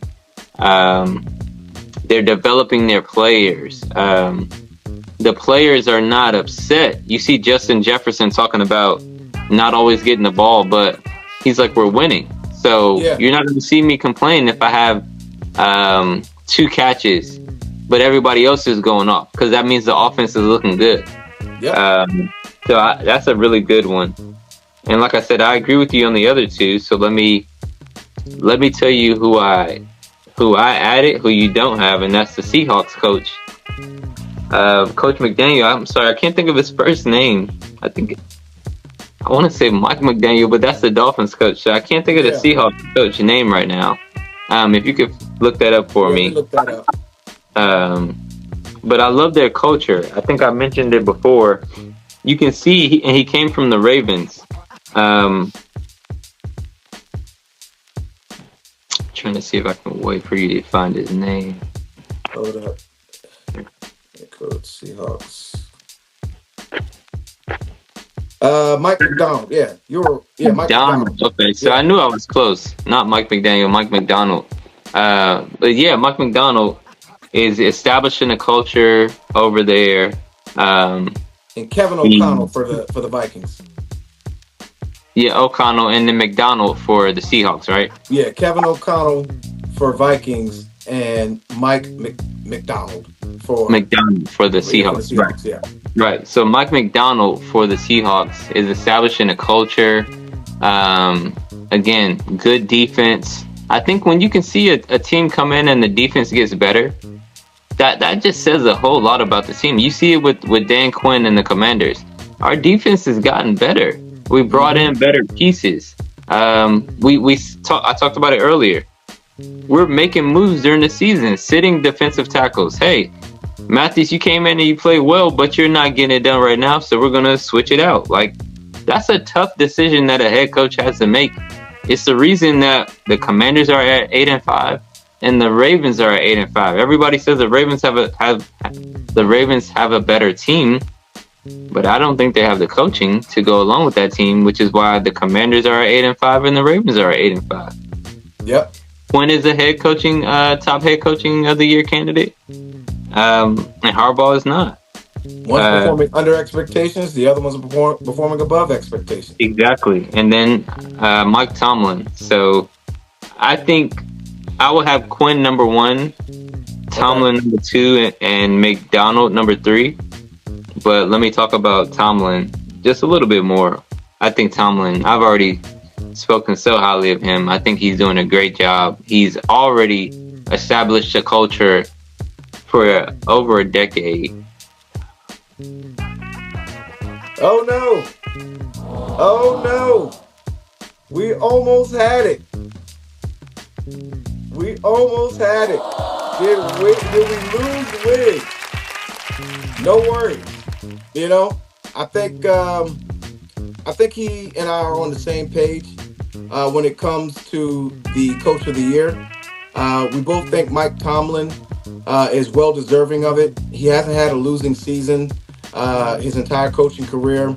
And again, he's performing above expectations. I don't think anyone expected the Steelers to be playing the way they're playing, let alone be at top of their division, and a legit top 5 power ranking candidate, and a legit top 5 Super Bowl contending candidate for the AFC. But Brody, let us know what you think. Who do you think the head coach, the coach of the year should be for 2024? The Brodies think it should be Mike Tomlin. For me personally, just as a as a runner-up, I think Dan Quinn should also be getting the nod.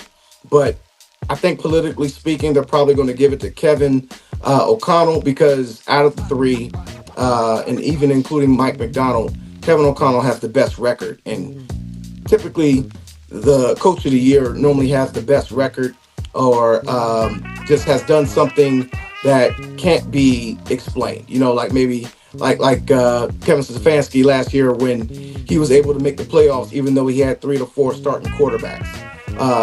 Things like that.